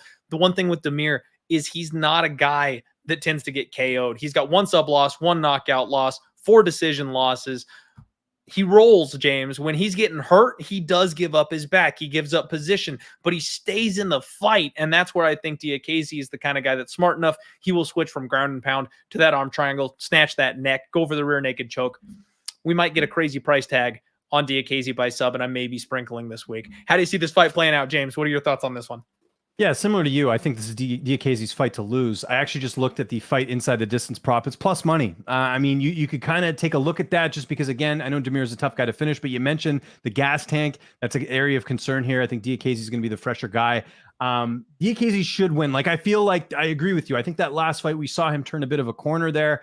If he can add that into his arsenal and have different ways to win the fight, I think there's definitely a possibility there. So I'm liking Diakiese there. Could you put him in a parlay? I still feel like at minus 305, he probably will win, but I always revert back to some of his older fights where it's like, how did you lose that, man? Like, I don't know. So I'm a little hesitant to do that, but I might sprinkle some Diakiese inside the distance and see what happens there. I think I'll go that route. I'm right there with you, James. I kind of have that I've been burned by Diakiese before feeling in the back of my neck, but Damir's not the guy though. Damir's on my favorite list. You know what I mean? He's a guy that if he were to come out and let's see, are we expecting him to outstrike Marc Diakiese? Not a chance. Is he going to hit Diakiese with something big and put him away? No, you don't knock out Marc Diakiese. And even though Damir is a decent hitter, I don't think he's got that kind of power on him. Is he going to take Diakiese down and sub him? No, I think Diakiese's physically stronger than Damir is. So if this turns into a grappling match, Diakiese's gas tank is going to go a little bit longer. I really am struggling to find the winning path for Damir Hadžović. So yeah, I'm kind of a little shell-shocked with you, but I think favorite is the move. And I wouldn't mind parlaying him in this spot. I think the inside the distance is a great look also. Yeah, no, I'm with you there. Really, really good fight. I love it. Shout out our guy Glenbot here. 10 out of 10. The last over 1.5s in the wood fight. I'm sorry, I read that wrong. 10 out of 10, over 1.5 in the wood fight of their last 5. So I would need to go back and double check those numbers, but that sounds right. Wood is a guy that, finishes on volume later in the fights. And we mentioned Charles Rosa's durability. So if they hang a 1.5, that is absolutely something you want to be on the lookout for. Might be a low hanging fruit type of spot where we can get in there. So good call out, Clint. Thank you very much. And thank you for the dono. Shout out my guy, MMA Locker Room in the chat as well here. Yeah. Going to disagree with me on every fight. Oh, he's a good dude. I like him a lot. You know what, James? I love Mills, but we just have that love-hate relationship because we can't seem to agree. Whenever Mills and everybody, you need to know this because Mills and I do shows together. We're hanging out in the live chat. When we agree, we dominate. When Mills and I see the same things, we just don't lose. But we're head-to-head like 80% of the time. So we almost never agree on anything. It's actually pretty hilarious. We disagree too. We have he's in my Discord chat, and we definitely go toe-to-toe. I forget who we picked last week, and I was like, no, I'm the other way. Can't remember who it was. I can't remember. Refresh my memory, Mills, in the Discord chat if you're watching this. But it's all love. Yeah, no, of course. Yeah, that's good, though. It's good to think different perspectives, right? So. Absolutely. It's good. And the fact that we can both be successful, even though we go head-to-head in a lot of spots, it's definitely a fun way to do it. Lets you know that there's more than one way to skin a cat in this game. All right, everybody. Next fight up, we want to go ahead and talk about Ľudovít Klein taking on Mason Jones. And I can't wait to hear your thoughts on this fight, James. This is one where I am, again, just kind of struggling to find a path. So Ľudovít Klein was kind of sold to us as a kickboxer, right? Everyone thought he was going to be this high-powered, explosive guy. He's got that left head kick. That thing comes out of nowhere, and he just sleeps people with it. It is vicious. But then he started grappling. Like this kickboxer dude all of a sudden out of nowhere starts shooting for double legs, pinning people up against the fence, dragging them to the mat, taking them down. It's like, what is happening here? Ľudovít Klein has not been nearly as impressive as I expected him to be. I was sold right out the gates. I thought, I'm going to make money on this kid. I'm going to get the right matchups, and we're going to just take it to the bank. But he has not really shown the improvements that I've been looking for, and his striking game is something that people seem to be able to figure out. He does have the big knees. He likes to attack the body with the kicks and those knees up in the clinch. He mixes in those takedowns like I mentioned. But man, outside of that, he doesn't have a lot to work with. He uses muscle for everything. So he's another guy that slows down over the course of the fight if he doesn't get the finish early. Devontae Smith is a perfect example. He had Devontae hurt badly in round 1. Devontae was able to stick it out, gut through it. And Ľudovít barely got the split decision win on that. A lot of people thought that Devontae Smith had won that fight. And I think that's a far cry from a prospect like Mason Jones, 11-1, who's a guy who went to war with David Onama his last time out. And James, I remember I had a parlay with Mason Jones that night. And a lot of people I know had a parlay with Mason Jones that night. And they were all talking so much garbage about how this guy is overrated. So much garbage about how he almost got beat. He's not as good as we thought. Fade him next time. Onama has been a monster in the UFC. Yeah. Like now we know, full hindsight, we can look back and go, no. It's not that Mason Jones is bad. It's that Onama is a beast. And if anything, that win has aged incredibly. The fact that he went to war like that and got a win over this guy that's making waves, everybody should be impressed with that Mason Jones fight. He's a gas tank monster, James. All volume, in your face, constantly. He's got a 2-inch reach advantage here in this spot. And honestly, I really think that Ľudovít Klein, his only path to victory is that left head kick. He can't out-grapple Mason Jones. He doesn't have a better gas tank than Mason Jones. And Mason Jones' chin checks out. He is a little bit hittable because of his offense, but I mentioned the Onama fight. He fought Beast Boy Mike Davis, a man who I sorely miss. I cannot wait to get him back in the UFC one of these days. Mike Davis and Onama both hit Mason Jones with their best punches. And he was able to walk through those, eat them, and continue moving forward to fight and grind these people out. I don't think Ľudovít Klein hits as hard as either of those guys. Now, this is eye test, so maybe he does. Maybe he can hit him on the button and call it a night. But I really honestly believe it's going to take a flash KO for Ľudovít Klein to win this fight. I do believe the favorite is favored rightfully so. And I think he's a parlay piece. For whatever reason, Superbook Sports has not added this fight. It was a late replacement type of situation, I believe, where they put this fight together. So they haven't quite gotten a lineup here for this one, but I believe Mason Jones is sitting at about minus 350 or so as a favorite in this spot. I think he's going to get a round 3 finish here, James. I think this is going to look a lot like the Alan Patrick fight. I think round 1 will be hairy. He'll dominate round 2. And then I think that Ľudovít Klein's not going to have much to do but hang on in round 3. What are you feeling on this one? Am I off on here? Do you like the dog? No, you literally said what I was going to say. Like, I feel the same way. It's like, what's his path to victory? That's another thing. Like when we were talking about, like, what to put in parlays, like if there's such a small margin of that fighter to win the fight, like you got, and there's another guy who has multiple ways to win. Like that's how I'm looking at this fight with Mason Jones. And, he's never been knocked out, right? So if that head kick doesn't connect, like if he couldn't finish Devontae Smith, I don't think he's going to finish Mason Jones. And I'm glad you brought that up about David Onama, because I'm really high on that guy. And the fact that, that Mason and him put on this all-time class, it's going to be one of those fights we look back on and be like, that was like two guys that have gone on to big things, right? So, I like Mason Jones a lot here. I'm with you on the parlay piece. And it's his fight to lose. That's how I look at this.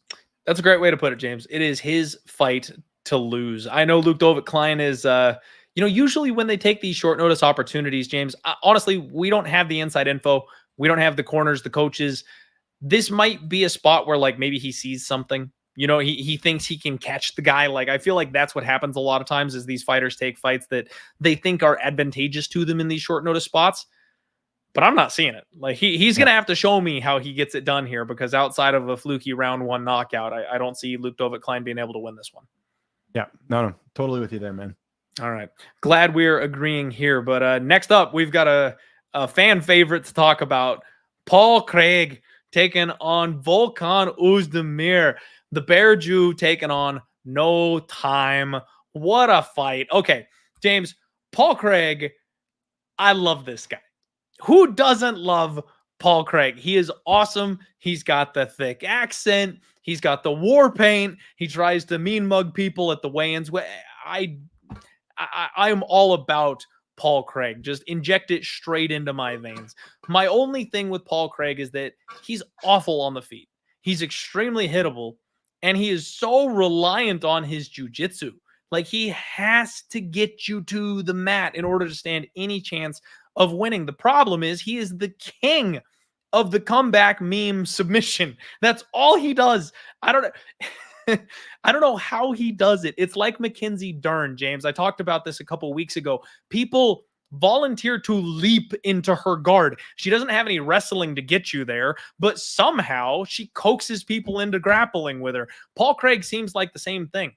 Volkan Oezdemir needs to play a good old-fashioned game of the floor is lava if he wants to win this fight on Saturday. Stay away, stay outside, use your boxing. The thing with Volkan Oezdemir, James, is that No Time nickname is a lie. This man was billed on being just an incredible power puncher. Go back and look at the knockouts. They're over some of the chinniest, most shot fighters in the division. And then when he got that step up where we started talking about him as a top 5, a title contender type of guy, he's not putting anybody away. That's just not the game. But he believes in that power. He thinks it's there, overextends and gets himself hurt and knocked out by the real contenders. Volkan Oezdemir is a fringe contender. He's not a true contender, all right? And that's, I think, something that we kind of need to keep in mind. He does have an 80% takedown defense, and that's going to be something he really has to rely on here in this spot. But Paul Craig is such a big boy, James. It will not shock me whatsoever if he finds a way to climb Volkan Oezdemir like a tree, grab his back, kick off the fence. Something we were talking about on Saturday, the new calf kick is the body triangle. These guys that manage to find their way to their opponent's backs and just lock them down from that position, that's the newest evolution in MMA that we're seeing. There's no answer for it right now. People are going to have to figure out what to do with that, because it's a position that you seem to just be able to grind your opponent out with and win easy decisions. Kyle Barallo did it. We're seeing this come up a lot, and Paul Craig is the type of guy that I think can do that. If he can initiate a clinch, we've seen Volkan Oezdemir backed up against the fence and controlled against the cage. He defends the takedown, but that's where you climb the man. I could see Paul Craig doing that, just kind of jumping onto his back and forcing a scramble. I kind of think violence is the answer here in this spot, because I wouldn't be shocked if Paul Craig gets clipped with a big one. He is, like I said, kind of one of the more hittable fighters. Volkan Oezdemir probably can put him away. But how do you not bet Paul Craig by sub for the culture, Dames? Like, we all love it. We're all rooting every single Paul Craig fight until the moment that he locks up a submission win. So I kind of want to see it again. Talk to me about this fight. Did you talk to either of these guys, and then how do you see it playing out? Not Craig, but Volkan I did. And I think I was one of the few people who actually got to interview him. I'm obviously he'll be doing some media this week. But the big thing here, Clint, he moved to Sweden and he's doing his he like literally uprooted everything from Switzerland to Sweden, training full time at All Stars. That's a big plus in my opinion. So he's working with you've got obviously Alexander Gustafsson who's on this card. He's working with Khamzat Chimaev. He's working with Sai. Always butcher his last name. The guy who beat Rory McDonald in PFL. So there's a really good camp over there. And the thing he emphasized in that interview, that the pace of this camp is completely different than anything he's experienced. He just talked about how the camp itself has been grueling. It's been challenging. And that's something he hasn't really had since he trained at Sanford years ago. But of course, he has those visa issues. So he hasn't been there for a while, right? And I know that's even why he hasn't had a lot of fights. He cannot get a visa to the U.S. I think it's some criminal thing. Didn't get into it with him, but he can't go to the U.S. basically. So that's why all of his fights have been international. And that's why we haven't seen him fight that much. I came away from that interview just thinking like, okay, this might be the right recipe for him to go out there and perform, because as much as we talk about his losses, you got to look at like who he's fighting as well. Yuri Prohaska, Alexander Rakic, Glover Teixeira, like these are the who's who in the light heavyweight division. And I know Craig's fought Ankalaev and Jamal Hill. He's got a nice win there too, but I just think that experience is something that Volkan will rely on. And even those fights like he had against Smith, it was a fight he was winning. He ended up just gassing out late in the fight, and Smith took advantage, and he fought a guy who's got that. The thing with Paul Craig is what you mentioned there, like his striking's not great. And like he was losing that last fight against Krylov, and he was just getting the submission and got it done. Like Paul Craig's the equivalent of like a Derek Lewis in a fight, in the sense that Derek Lewis can knock your lights out at any point. We saw that against Volkov. Paul Craig can submit you at any point in the fight. It doesn't matter. So you nailed it on the head here. If we're talking about a Paul Craig submission win after Saturday, after this card's over, not going to shock me in the slightest, whether it's first round, second round, third round. But what I think Volkan's going to do is, and again, he's with a new camp here. He's feeling good. I think he keeps this on the feet, and I think he just plays this safe. I don't think you're going to see him being overly aggressive. He doesn't want to worry about the takedown. He's got to know the ground game there. He does have submission losses. I mentioned the Anthony Smith submission loss. He also got submitted by Kelly Edmondson in Bellator ages ago. So he can be submitted here, and Paul Craig certainly has the recipe to do that. But I think Volkan keeps us standing, and I think he wins the decision here. I know I'm picking a lot of decisions here tonight, but I just think with what's on the line here, the fact that he's been off for a bit, he needs a win really badly. I think he's going to play it safe, and I think he's going to try and get a decision here. I don't think it's going to be pretty. I think it's going to be one of those fights we're going to be like, what did he do in that one? But he's got to get the win, and the way you beat Paul Craig is playing a cautious approach of keeping it on the feet, picking your shots, and just relying on the judges. So I think Volkan wins this by decision. Okay. James, I like the call. I don't mind it whatsoever, except the decision part. I do think that the way these guys match up, that whoever has success probably just gets it done. I mean, Volkan Oezdemir, as much as I just kind of like knocked on his fake knockout power, like this is 205. This is a big boy. Even if he's just jabbing Paul Craig in the face, eventually he's going to line up a 1-2. You know what I mean? Like, I do think somebody probably gets finished in this fight at some point personally. I could see it from both ends. I have no interest in a money line in this spot. There are some people out there that are planting their flags, and this is last week's Jung and Jacoby fight for me. I am still being blacklisted by my guy Andrew because I flopped and I switched from being on the Jacoby side of things to being on the Jung side of things by fight time. And naturally I lost. Anytime I flip-flop like that, my new move, James, is to keep the money in my pocket. I'm not going to get involved if I'm not confident on my side. And that's how I feel here, is that I kind of thought at first glance, I'm going to be on Volkan. I dug into the tape and I'm like, you know what? I think Craig's going to find a way. And we're sitting here talking about it. I'm like, maybe you're right. Maybe that's when you stay off. That's when you stay off, when you can't pick a side or see clearly where the value is. I think the value lies in violence. One of these guys probably gets it done. That's how I'm going to approach it. It's going to be an under or no bet from me.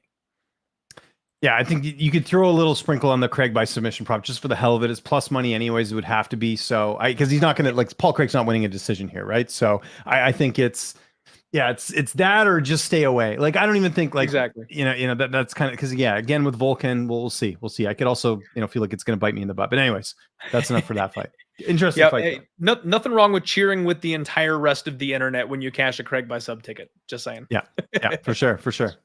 All right, everybody. We go from that to Molly Meatball McCann taking on Hannah Goldy. And I have thoughts on this, James. I have to pause that, though, because I missed my guy. Glenn bought 5,000 with another donation. Thank you so much, my friend. Okay, my boy is full camp with Tom Aspinall. It's always a good note to have when someone's training with a high-level partner like that. So thank you again for the donation, Glenn Bot. Very much appreciated. We will be talking about that fight very, very soon. James, I know we all got burned on our girl, Molly Meatball. You remember that fight? I think it was it Tyler Santos where she opened up, plus 105, plus 110 or something, and she got steamed all the way up to like minus 250. Everybody lost piles. And ever since then, nobody wants to go back and bet her because we all feel like she collectively dropped the ball and everybody burned money on her. It's no fun. Since then, she's been extremely impressive, right? Meatball Molly is a brawler. She likes to come forward. She wings big, heavy power shots, and that's basically it. She just keeps going until she clips you with something. She's a good wrestler. She can take you down. She can smother you from top control. She has outs to win fights and compete at a decent level, in my opinion. Now she's got the Barstool sponsorship. You know they're going to take care of her. You know they're going to put her in winnable positions. And she's taking on Hannah Goldy. 6-2 Hannah Goldy, who is an absolute monster. The physicality of this girl is just unbelievable. She's training at Fusion XL with Felicia Spencer, which is kind of perfect. If you wanted someone to really guide someone with a body and physicality style like Hannah Goldy, Felicia Spencer might just be the coach that you're looking for. But I am so frustrated, James, with the striking of Hannah Goldy. It bothers me to no end what she does. She has the pitter-patteriest striking of all time. She is a friend of mine, a good buddy of mine, Ian Parker, some of you may know him as the Duck. Oh, yeah. Made a comparison of Hannah Goldy to Sean Shark. The muscle shark, if you recall. Yeah. She reminds me more of Elias Theodoro, if I'm being honest. The way that she runs around and pokes a little calf kick out there and sticks you with a little baby jab and doesn't hurt anybody with anything she's doing. James, she has one of the quickest, snappiest left high kicks I've ever seen. She opened not her last fight, but the one before it up with 3 in a row. Landed 3 flush head kicks in a row. And you know what it did? Nothing. Not a cut, not a bruise, no redness, no blood. Like, you don't land 3 head kicks in a row and do no damage. She has nothing on the feet.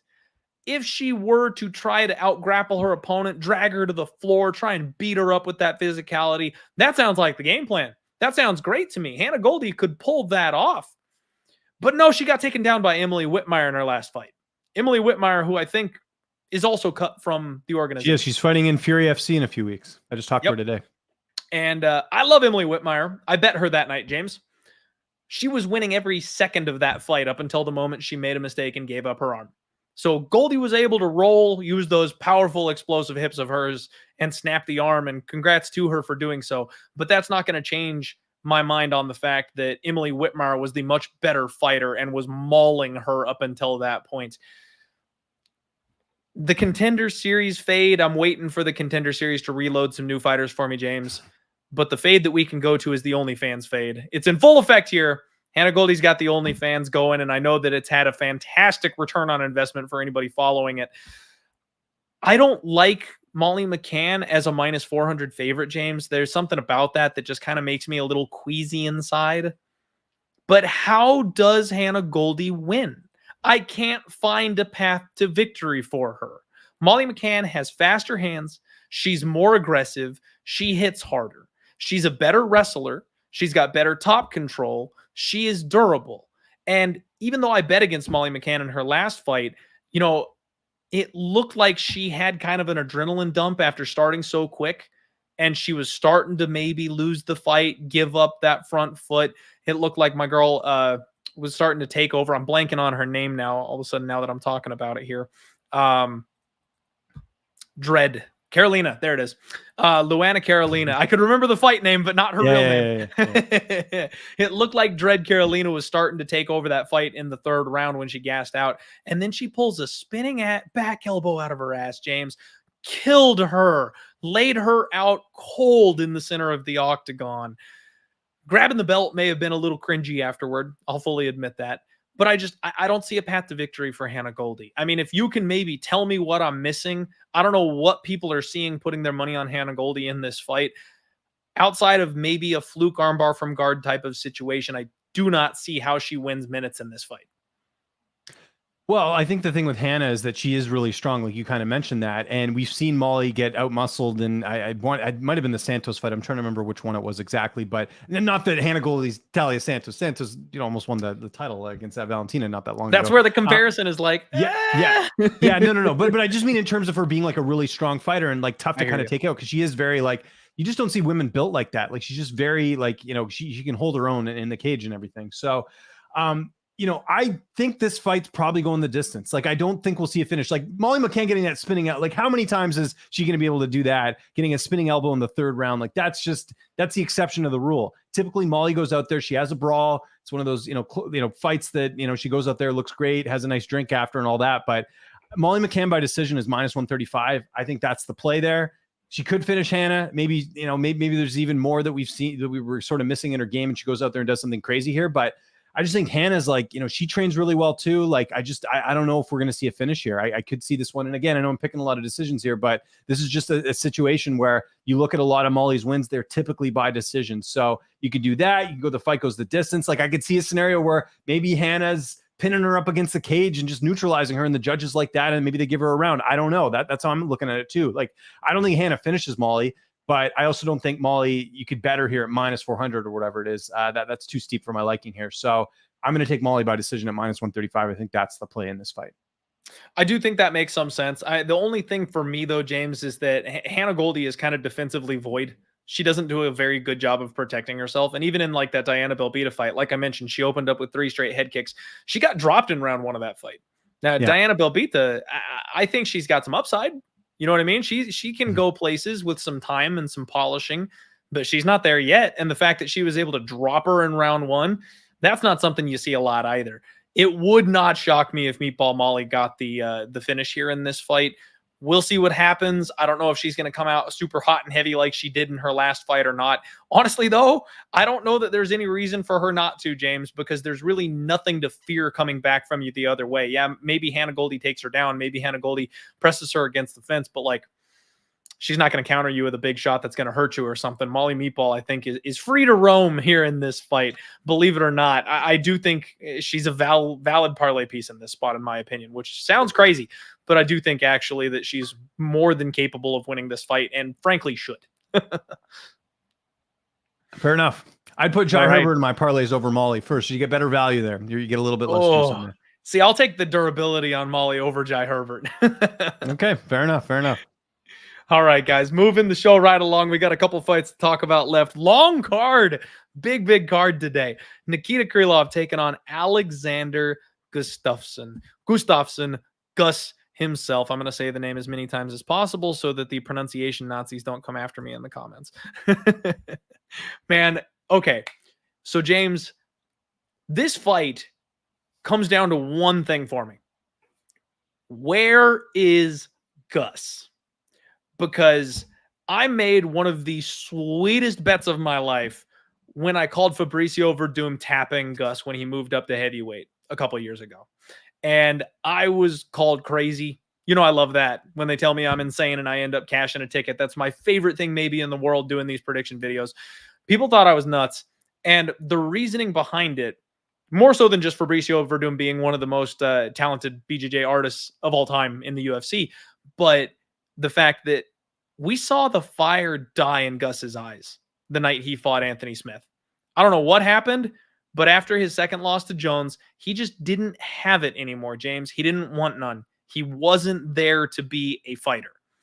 And I don't know if the 2 years off has changed that. Granted, he's been training with Khamzat Chimaev. The reports are coming out that he looks like he's in incredible shape and he's working his ass off in the gym, and it's all there. It all sounds good, James, but at the end of the day, I don't know that Gus's mind is where it needs to be. Does he have title aspirations? Does he want the strap back? Is he looking for a rematch with Glover? Those are the things I need to hear. Because if he's just here looking to compete If he's just coming back for a good time, he's got bills to pay. I don't want anything. I don't want any part of it. But prime, on point, Alexander Gustafsson is one of the most vicious and talented fighters we have ever seen. He's an incredible striker. He's got an 83% takedown defense rating. He's fought toe-to-toe with the best of all time and took Jon Jones to the best fight he's ever had. Now, I know the reports came out later. He didn't take that fight seriously, blah, blah, blah, whatever. He's incredible. Alexander Gustafsson was a big deal when he was in his prime. Nikita Krylov, 27-9. Paul Craig's most recent victim.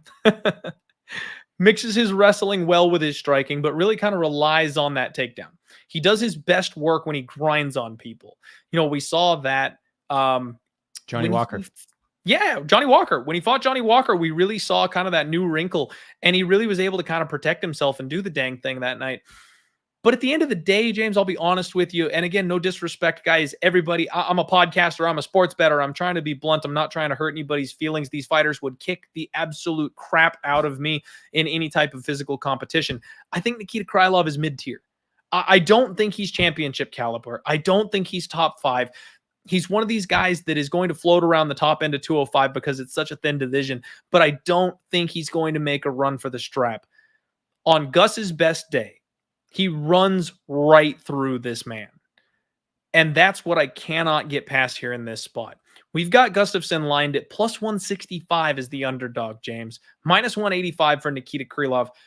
This is that fight for me where I made the case to bet against Gustafsson in his last fight because of his fire dying and saying nothing more than just he's a retired fighter, 1 foot in the grave, bet against him with everything you got. Now I'm almost on the opposite side, that I'm saying if this man is in any way, shape, or form close to the man that he was, this price tag is stupid. Gus would be a minus 450 favorite over Nikita Krylov if the last couple years had not fallen out the way that they did. I'm tempted to take the dog, James. I'll be honest with you, because at plus 165, when we watch this fight back, I mean, we're going to know pretty quick, right? We're going to know pretty quick where Gus is. But if he comes out in round 1 and looks even close to what he is, that live line is going to flip to minus 250 like that. I'm very tempted to take a shot here on Gus and almost just blind faith it. Go, you know what? The man is returning to 205. He's not floating at heavyweight. He's back in shape. He's in his home. He's where he needs to be. And he's going to make a statement in his home area. You know, I know it's not his backyard or anything like that, but on a card with a lot of teammates, a lot of people that's training with him, he's going to be one of the focal points. Hard to turn down plus 165 on Gus. What are your thoughts on this one? And I would love if you have anything as far as talking to one of these guys. I want to hear your take on where you think they're at mentally. Well, I tried to get Gustafsson. I know his manager pretty well. He also manages Gegard Mousasi. Didn't end up happening. Just too tough. I don't think he's doing much media other than like the required stuff. So didn't get to speak to either guy, but there is no way I'm betting this fight. I am just staying away. This reminds me of the fight we talked about earlier with Dalby and Silva, where it's just two guys where it's like, which fighter's going to show up? Like, what are we getting in this fight? Like, as much as you're talking about Gustafsson, I feel like this is kind of like what we had with Miesha Tate last week, where everyone's like, yeah, but Miesha, you know, the wrestling and, you know, like you're thinking of the Miesha from 2016. I think in a way you're kind of talking about the Gustafsson from whatever, 2000 and when was he on his run there? Like that's kind of what I'm thinking of here. Like, I just think it's such a, like fighters get older, they have time off, like long layoff going into this fight. Like that's too many red flags for me. This isn't Dominic Cruz fighting Takeo Mizugaki. You know what I mean? Like this is a situation where, you know, I think Gustafsson is on the decline at this point. And then don't even get me started on Krylov. Krylov's like OSP, like just some fights he looks really good, like the Johnny Walker fight. And then there's other fights where it's like, what were you doing? Like, you know, even the last fight against Paul Craig, and I know Paul Craig is, again, the submission wizard. He submits everyone, but like, that's a fight he was winning. Like, how do you like, I don't know how he lost. Like, I know how he lost because he fought a guy who's really good on the ground, but it's just like, that's a fight I thought he should have won. For me, I don't have a great read here because I just don't trust either guy. If I have to pick gun to my head, I'm going Krylov only because of the activity level and he's younger. And I just think like, I'm with you. Like he's never going to be a title contender ever. Like there's so many people who've wanted that for him. And then he loses these key fights and it's like, what were we thinking? But I also can't pick Gus here as the dog because I can't rely on like this Gustafsson that we think fought, or the Gustafsson that fought Jon Jones, or the Gustafsson that fought all these other guys. I just can't do it, Clint. So I'm going to pick Krylov, but I am just going to sit back and just hope for the best for this one. Okay. I mean, James, honestly, I can absolutely understand that. That makes perfect sense to me. And in fact, it might even be the smartest thing you can do. It just, I, I'm not high on Krylov, period. So Yeah, I I'm think not maybe either. Yeah. that's a built-in bias for me that I'm Mhm. saying, wait. You're going to give me a chance to fade this guy with a guy who, again, he's been gone for 2 years, but on his best day, he's going to compete at a much higher level than Krylov. And we know Krylov finds a way to lose. He's one of those guys that, like, God bless you. If you're laying chalk on Nikita Krylov, like, you're in for a sweaty ass night, no matter how this thing turns out, because he just finds ways to drop fights. He really does. I'm sorry. So yeah, it's dog or pass for me, as scary as that sounds. And if anything, it probably is pass or pass because of all the questions surrounding Gustafsson. You guys know me. I definitely buy into the narratives. I will be listening to this man. I want to see his interviews, and I want to hear what he has to say when people ask him what he's coming back for and what his goals are. I want to see if I can find what I'm looking for is fire, James. If he is in any way amped up, if I can watch his eyes light up when he's talking to people, when he faces off with his opponent, if he's not doing the whole look away and hide type of thing, like, if I see fire in Gus, I'm betting him. If I don't see the fire I'm looking for, I will just completely pass and stay away. It's yeah, one of those things. Makes sense. Yeah. I get it. I get your perspective. I do. I really do. It might be worth a punt to me, James. Yeah. No, of course. Every once in a while, you just got to punt, and this one might be worth it. All right, everybody. We are winding this bad boy down. Again, I'm joined by James Lynch. He has gracefully given us his time to break this card down.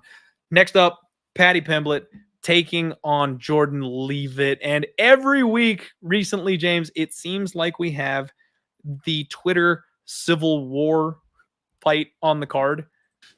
This is it this week. Paddy the Baddy is somebody who people cannot wait to fade. Everybody just wants to pile up and be on the other side of this man for some reason. And it's honestly hilarious to me. He's one of these guys that just kind of rubs people the wrong way. He's goofy. He looks funny. He's got that haircut. He talks a big game. And so far he's backed it up, but let's not pretend like he hasn't been struggling before some of those finishes. Man, I just, very similarly to Paddy though, James, I think this is a spot where the UFC and Barstool know exactly what they are doing, and they want this kid to succeed. They've given him a man who has no striking to speak of. Leavitt is 10-1. And don't get me wrong, he's been doing some good stuff with what he's got. His jiu-jitsu is fantastic. His wrestling is decent. Overall grappling, solid. But he's got no threat on the feet whatsoever. He's not going to hurt anybody. And that's been the fear with Paddy. Paddy's actually a much better grappler than he is a striker. People think he's a striker because he, won by knockout in his first fight in the UFC. Go back and watch his Cage Warrior stuff. It's all subs. He is so good on the mat. So the UFC knows what they're doing. They gave him a guy that can't hurt him on the feet, and they're going to give him a chance to win where he's actually got an advantage, where he is going to be much more explosive, much faster, and more powerful than Leavitt. And then he's going to know what he needs to do in the grappling area where Leavitt is strongest. So again, it's a spot where I know people don't necessarily want to trust the guy. Minus 260, Paddy Pimblett sounds scary. I think he gets it done, James. I don't think Jordan Leavitt is the guy. I know we all want to be there. I know we want to call the fade, call the upset, but I just don't think this is the one. Leavitt at plus 220. I see a lot of people taking that shot, not me. It's Paddy or pass for me, James. What about you? Yeah, 100%. This is not the fight to fade Paddy Pimblett. If Paddy Pimblett's fighting Alex Hernandez, I would probably take Hernandez, because Hernandez has that power to put you out, just Aspinall Dariush, right? Like, that's just an example. I'm not saying that would actually, obviously that's a fight I'd have to kind of go a little bit more in depth, but that's the type of style matchup that's not good for Paddy Pimblett. Jordan Leavitt has one TKO win. It was the slam on Matt Wyman, which, why was Matt Wyman even fighting? But even go back to his amateur career, he doesn't have a single knockout win. Like, this is not a guy that's known for striking. And that's really the only knock on Paddy's. He gets hit a lot. Well, he doesn't have to worry about that in this fight. Again, you brought up a great point. He's with Barstool. He's, the UFC's a guy that they're, they love, they're promoting, they're putting him in this high spot on the card. It's like Sean O'Malley. They're not dumb when it comes to the matchmaking here. It's very strategic. I think with Leavitt, again, it's a guy that, they don't have to worry about other than on the ground. But I think Paddy, he has been submitted before. Cameron Else, go look it up. 2013, I think, is when he submitted him in that fight. But either way, Paddy's going to keep this on the feet. He's going to pick his shots. Again, not going to be a popular opinion here. Paddy by decision. I think that might be the play here because I don't know. Like, can Jordan leave it be finished? It's possible. Paddy's putting these guys out, but they're guys that aren't even in the UFC anymore. I think Jordan Leave It is a UFC caliber fighter, especially with that ground game he's got. But he's not a guy that's easy to put out. Just ask Claudio Blaydes. He wasn't able to finish him in that fight. I don't think you're going to see that here. So, like I said, if you want to get some better value here, I guess you could parlay Paddy in this fight. Because again, the only threat here is him getting hit. But I think, him by decision might be worth a stab too. So I don't mind it, James. I don't. Honestly, the thing I'm going to look at is Paddy by knockout. I know you're talking about how Leave It is durable, but the fact is he's completely outclassed on the feet. Paddy's going to be able to outrange him. He's going to outspeed him. He's a one-hitter quitter. He's got that explosive power. He showed that off in his first fight. And I don't think it was fair for the UFC to cut Luigi. I'll be honest with you, James. Like, Vargas was a guy that wasn't going to hack it at the UFC level. He wasn't there. But I thought Luigi was. I thought Luigi was a guy that was young enough, talented enough. I'm shocked that Luigi got the axe. I think we'll see some more from Luigi Vendramini at some point down the road. I actually rate that one a little bit. But at the end of the day, I think this is a prime spot set up for Paddy to get the job done. And whether it's by decision, whether it's grappling heavy, whether he does find the button and knock him out, one way or another, I think Paddy's getting it done on Saturday. Oh yeah, he'll get it done. I don't know. Like, I think, again, you got a guy in Leave It who seems like he's tough to take out. Seems like he's competent enough not to get hit too much where it's even like a TKO type thing. I know Paddy's got some power here, but I don't know. I think Leave It's a little bit better here than Luigi and some of the other guys he's fought, but we'll see. We'll see. Anything can happen. I'll be honest with you, James. Nothing would make me happier than watching Jordan Leave It twerk in the center of the cage in London, get the victory, do the splits, and just absolutely rile that crowd up. Unfortunately, I don't think we're going to see it. And in fact, guys, you know what I think I'm going to do? I think we're going to make a Scousers parlay. You put Molly McCann and Paddy Pimblett together, and you've got minus 132. That is a nice price tag for fighters who have been literally set up to win their fights this weekend. I think that's the move, James. I'm going Scousers. We'll tie them together. We'll get a nice, easy price tag on it. Just get it done. Then follow the plan. Don't drop the ball. Come on, Paddy. Get it done for me. Yeah, I like that. All right, here we go, everybody. The real main event on Saturday is Jack Hermansson taking on Chris Action Man Curtis. And you guys already know I have been, okay, I'm not the conductor because that's Cody Saftik.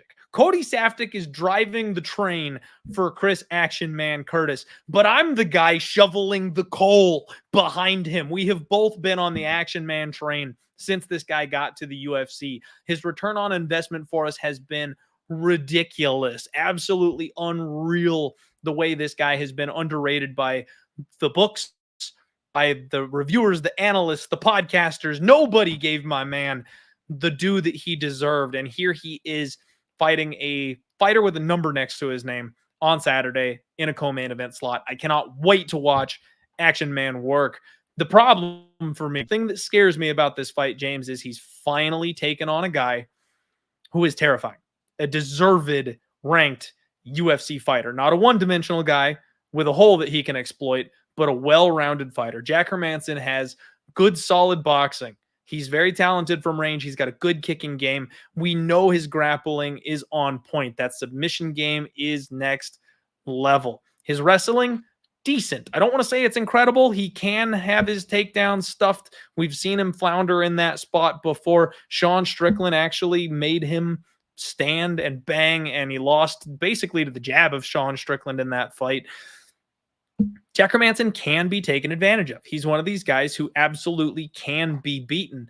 And Chris Curtis, we know his whole thing is sprawl and brawl. He's going to look to defend that takedown. He's going to look to rip the body and get in there and outstrike his opponent, land bigger, harder shots than his opponent. Guys, I know that this is maybe the spot where the wheels fall off the train. Maybe, because Chris Curtis is a bit older. You know, he's 35 years old, and this is a short turnaround. He's got a known wrist injury. He's flying over to London, so there's going to be jet lag. Like, this is the spot where the deck is stacked against my man, and the bookies are finally respecting him. This line opened up minus 140, minus 150, Chris Curtis. Right now, Chris Curtis is sitting at minus 115. The money has come in on Jack Hermansson to drive this line closer, and I am praying that it flips. It did for a half second yesterday, guys. I saw plus 100 over on Superbook Sports for my guy, Chris Curtis, and I went, perfect. I'm going to see if it goes to plus 105, and it immediately went down to pick him, minus 110. So as soon as we touched plus money, someone jumped in on Chris Curtis and moved it back the other way. Minus 110, minus 115 might be the best number that we get. You guys know how I feel about streaks. If you're winning, if you're rolling, you can only ride a streak one time. Once it's over, the ride is over. I am not going against my guy, Chris Curtis. And as long as there's money to be had on the table, I'm going to blindly bet this man until he gives me a reason not to. If you go back and you listen to the tape, watching Jack Hermansson fight Sean Strickland, that's the one where we really got introduced to Chris Curtis, because you can hear him and their coach yelling at Strickland back and forth over the top of him, James. Do you remember Sean wasn't having it? He wasn't listening to his corner in that fight. And Chris Curtis yells, 4-3 and we go home. Like, he knows how to outstrike Jack Hermansson. He's got a teammate. He was there in the ring. He analyzed the striking. He knows he can beat this guy. And in fact, he knows how to finish this guy. Whereas Sean Strickland chose to stick to the jab and just work his way to a tight decision. That was his style. That's his game plan. That's what he does. I think Chris goes for the throat on Saturday. I think we're going to get a competitive fight. As always, it's going to get hairy early. There will be scary, tense moments when Jack goes in for the takedown. But at the end of the day, I think Chris is able to keep this thing standing. I do think that he rips the body. And I'm not going to be surprised when Jack Hermansson eats a shot to the ribs and falls over in round 2. James, talk to me. Are you riding with me on Action Man, or are you one of the non-believers that finds themselves on the side of the Joker? I'm on the Chris Curtis side with you. I agree with you there. I don't think this is not Jared Cannonier though. Like, I mean, that's the last guy I think to put Hermansson's lights out as far as like a finish. I think Hermansson's, a veteran of. Here's the thing with Jack Hermansson. The guy's had one of the worst strings of luck, maybe next to Leon Edwards. But like, you think of the opponents he was supposed to fight. I just want to go over this quickly. Darren Till the first time in December of 2020, that he's out. Kevin Holland, he's out. He then has to fight Vettori. He broke his orbital bone in that first round, loses a decision in that fight. And then he has to go, he fights Shabazian and all these other guys. He gets COVID. You can clearly see the COVID was having an effect in that Shabazian fight, because he got off to a really slow start in that one, if you remember. The thing with Chris Curtis is he has nothing to lose in this fight. Absolutely nothing, other than his winning streak. But like, it's another situation. All the fights that he's had in the UFC, other than the last one against Rodolfo, were fights that were short notice against a guy that had a ranking or had some sort of momentum, like Brendan Allen did, like Phil Rowe did at the time, and he took advantage of that. Same thing here with Jack Hermansson. What does a win over Chris Curtis do for Jack Hermansson? Nothing. Does nothing for him. He's not ranked. He's not someone that's even a huge name in the weight class. It's a dangerous fight here for Jack Hermansson. And for that reason, I think Curtis is going to do what he always does and just surprise the hell out of people, go out there. I don't know if he finishes them, though. That's where I'm a little bit interested, because again, the last guy to put him out, I believe, was Jared Cannonier. And we know that guy can knock everyone out. Look at Derek Brunson. The list goes on here. Curtis isn't really known for doing that, but I could see Curtis, just having a dogfight with him and just keeping it on his feet. And, if you look at it here, Jack Hermansson has, this probably his best win, at least recently, was against Calvin Gastelum, first round submission win. Well, how many submission losses does Chris Curtis have? I don't think he's had any. Come to think of it, if you look at his losses here, knockout. The only time he was finished is when he got knocked out in PFL on that weird back-to-back night where he went Ray Cooper. Yeah, where he went the full championship rounds, I believe, with Magomed, and then they went, oh shit, we need a guy to fight Ray Cooper. Get back in there. He took the fly because he was retired. You remember that? That's what he does. Yeah. Yeah, it was crazy. So that's my thing. We talk about path to victory. To me, Jack's path to victory in most of his fights is by submission. He's not going to be able to do that here because he's fighting a guy that not only has good takedown defense, but also he has a guy in Sean Strickland who literally showed him how to beat Jack Hermansson, right? So I like Curtis here. I'm with you. I'm going to keep an eye on this line. If you can get some plus money, maybe something will happen here. But either way, I like Curtis here. To me, it's just the fact, all the pressure's on Hermansson to win here, especially if he loses back-to-back. I mean, he might get cut here. We'll see. So, a lot on the line here for Jack Hermansson. I think that might be a little strong, James. I don't think he's going to get cut. He's too well known at this point, too exciting of a fighter that, I don't think it's something where he's in danger of getting cut. But at the same time, I completely agree with all your other points. And I do think this is a spot where Chris Curtis can once again come out and win us some money. It doesn't matter what the line is. I'm going to end up betting my guy. I'm just so happy that it's not minus 165, because when they opened this thing, I was like, oh my God, this is finally the spot where they're going to make us overpay. This is finally the spot where they're going to try to get their money back, because everyone's going to pile in on the underdog, because realistically, the Joker probably should be even money or maybe even slightly favored in this spot. And the bookies know this, but instead, the bettors have done my job for us, and they went ahead and shortened this line down. I feel no issues getting in at even money or at minus 115 on my guy. So I'm very, very happy we're going to get a much more reasonable price tag. I'm going to wait it out. If we can get plus 100, plus 105, plus 110, that's what I'm looking for. But I will lay minus 120. I don't care. If the line starts moving back Curtis's way, I'll jump in and I'll be happy about it. I expect to cash another ticket, whether it's by knockout or decision. I do still think Chris Curtis gets it done. We're on the same page there. Maybe not about the little side thing that I put there, but again, it would be 3 of 4 if he lost. It's never a good look. So I'm just throwing it out there.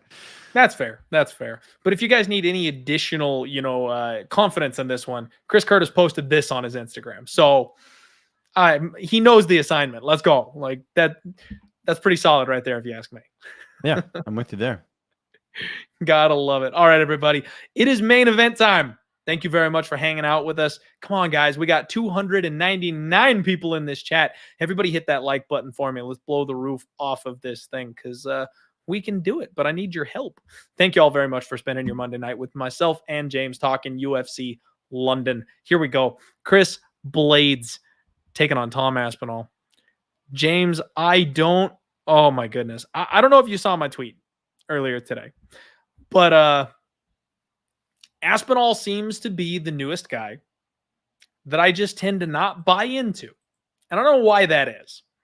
The guy's legit. He's a black belt. He's huge. His striking is fantastic. He's strong. He's athletic. He's fast. Like, he's got everything you want in a UFC caliber fighter. But the fact that he hasn't gone past a minute in round 2 terrifies me. The fact that he is finally now getting steps up in competition terrifies me. The fact that he diced through my guy Volkov, who is supposed to be the one that gave him his first ever test, terrifies me. Now, my whole thing with Volkov was I didn't think that the takedowns were going to come easy. His timing was perfect.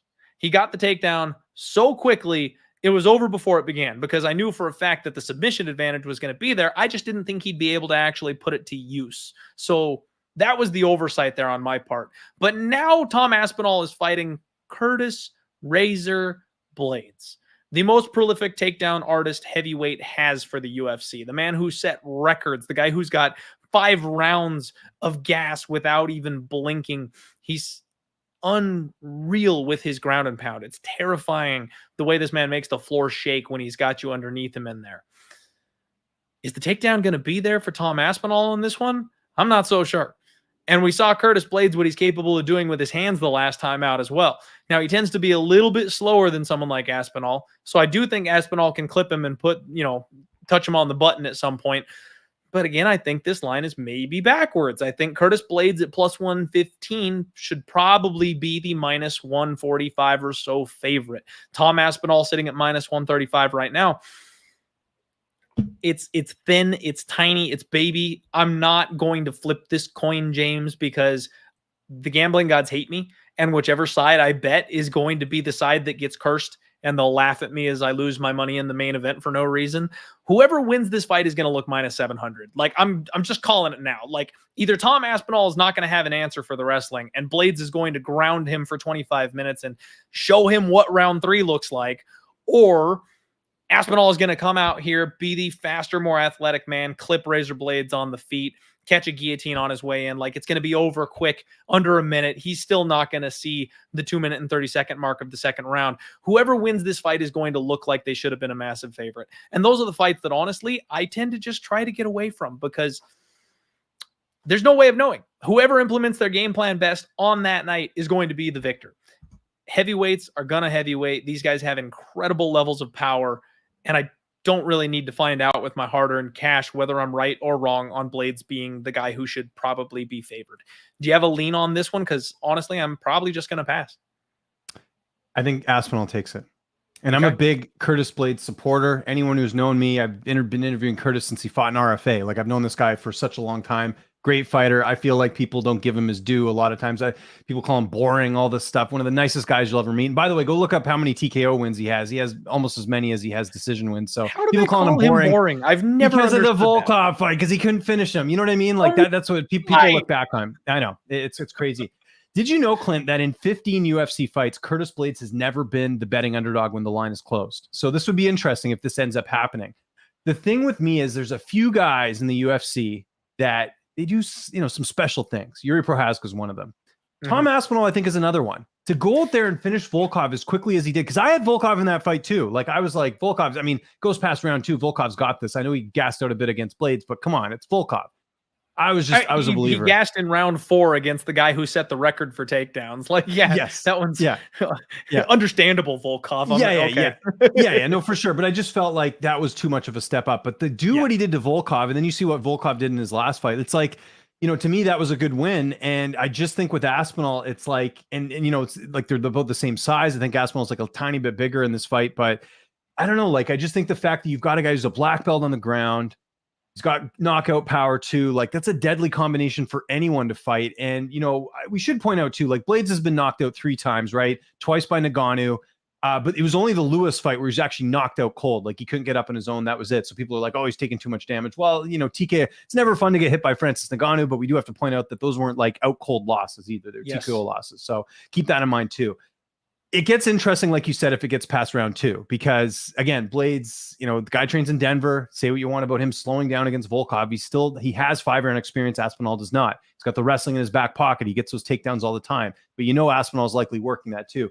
I just think my heart's going to get broken if I pick Blaydes here, because I could see Aspinall going out there and finishing him, and I really feel like he can, and that's why I am going to take Aspinall here. I'm going to bet this fight possibly an inside the distance prop. I think might be the way to go here, because I could see Blaydes. I think if it goes late, I think Blaydes could finish him late as well. Like, I could see Aspinall slowing down, because again, we just don't know what Aspinall's like in like 4 and 5. That's where it gets interesting. You could see him, again, he's fighting in London. It's a huge fight for him. That he wins this fight, he's in contention for a title. Like, there's so much on the line here. The pressure's a lot on Aspinall in this fight. So long story short, I'm taking Aspinall by 2nd round knockout. I think he does what Lewis did. I think Blaydes makes a mistake. Aspinall takes advantage. I hope I'm wrong though, Clint, because I really do like Curtis Blaydes a lot, and I'd love to see him prove his doubters wrong. And I want to see Curtis fight for a title one day, and losing a key fight like this would certainly set him back a bit. But I got to go Aspinall. I got to go with my brain here, not my heart. I hear you. I don't have any brain or heart in this one, James. It's weird for me to have the fireball and popcorn fight of the night be the main event. Obviously, I'm not going to be using the bathroom and missing this one. I'll have my fireball and my popcorn in my lap with me on the couch. I'm not missing a second of this fight.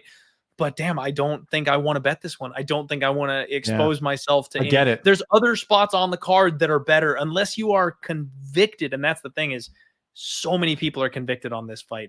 So many people are so sure on Aspinall. And then you've got the other people that are the sharper bettors that are talking about the plus money on Blaydes, where he's never in this position. This is the buy low spot. You got to take him at plus money, because why wouldn't you? It's never there. I'm also one of those people, James. I'm convinced that if Francis Ngannou didn't exist, Curtis Blaydes is your heavyweight champion. Yeah, I would believe that too. I honestly believe that. Yeah. And because of that, this is a title championship caliber fight to me.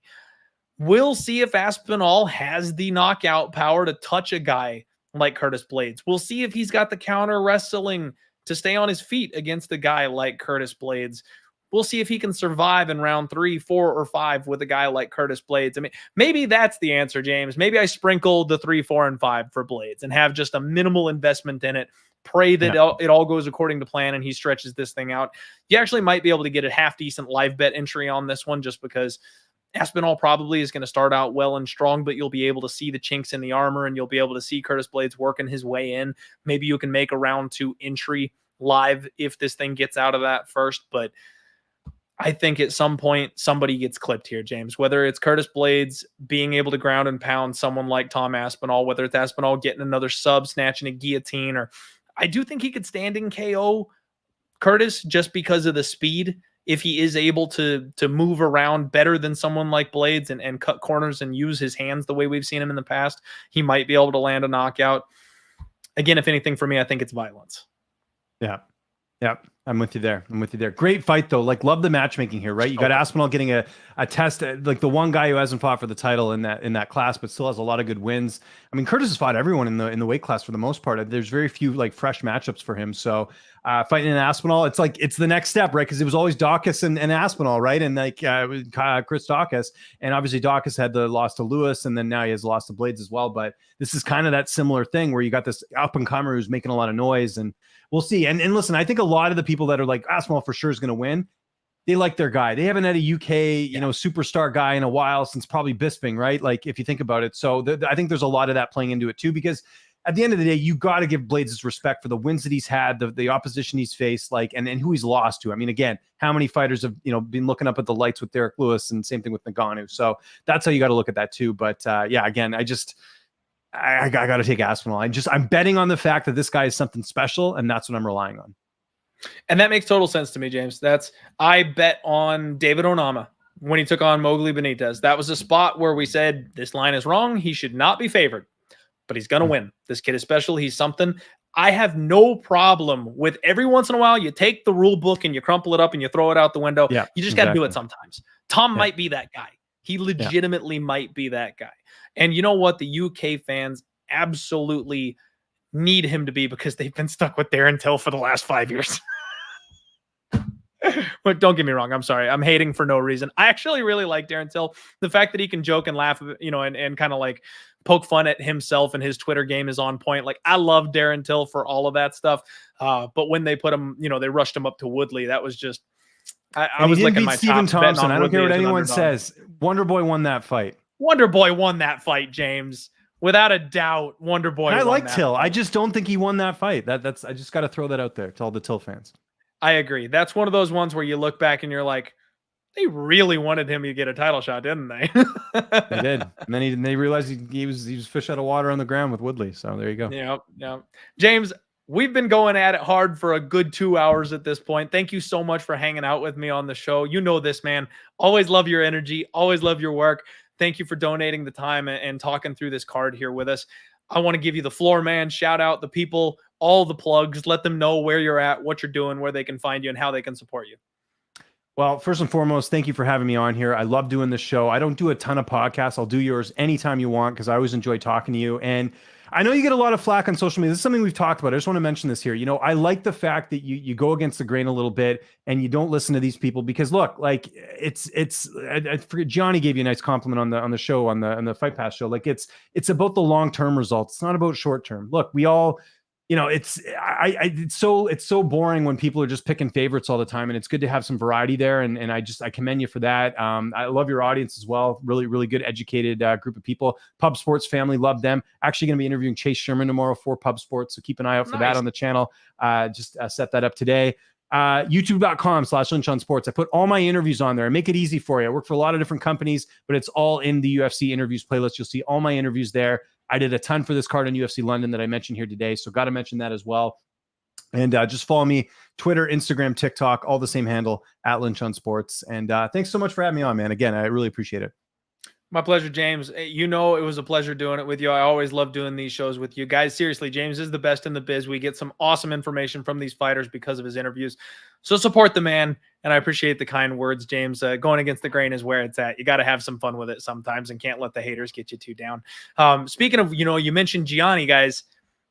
We might be getting our boy back. I texted Gianni just last week, and we might be getting him back on the show sooner than later, which with all the stuff going on with his UFC shows and contracts that he's been having, I kind of thought the days of Gianni being on the podcast were over, but we got a slim chance at maybe getting him on here for a card. So if not, I can put in a good word. I know him a little bit too. So actually we got to hang out in Vegas, and I'll tell you guys something about Gianni, because I got to hang out with him kind of outside this. One of the nicest guys I've ever met in this industry. Like I can't state that enough. Like I get people not liking him or hating on him or whatever, but the guy means well, and he's got a different strategy. That's the thing when it comes to betting. There's no one way of like looking at fights and saying this is the exact way of doing it, because There's people I know who, have a way when it comes to like the technical side, and they're wrong too. Like, it's just, everyone's got their own method. I have my own method when it comes to stats and just little tidbits and stuff. It works sometimes, it doesn't work sometimes. But to me, you got to respect people who have a different angle. If you're just going out there and picking favorites all the time, why even watch? When people are like, oh, you're picking all these underdogs, you did bad on your picks. Well, I took a risk. It's better to risk than not to have lived. Am I right? So that goes for anything. Absolutely. In life, so just got to point that out.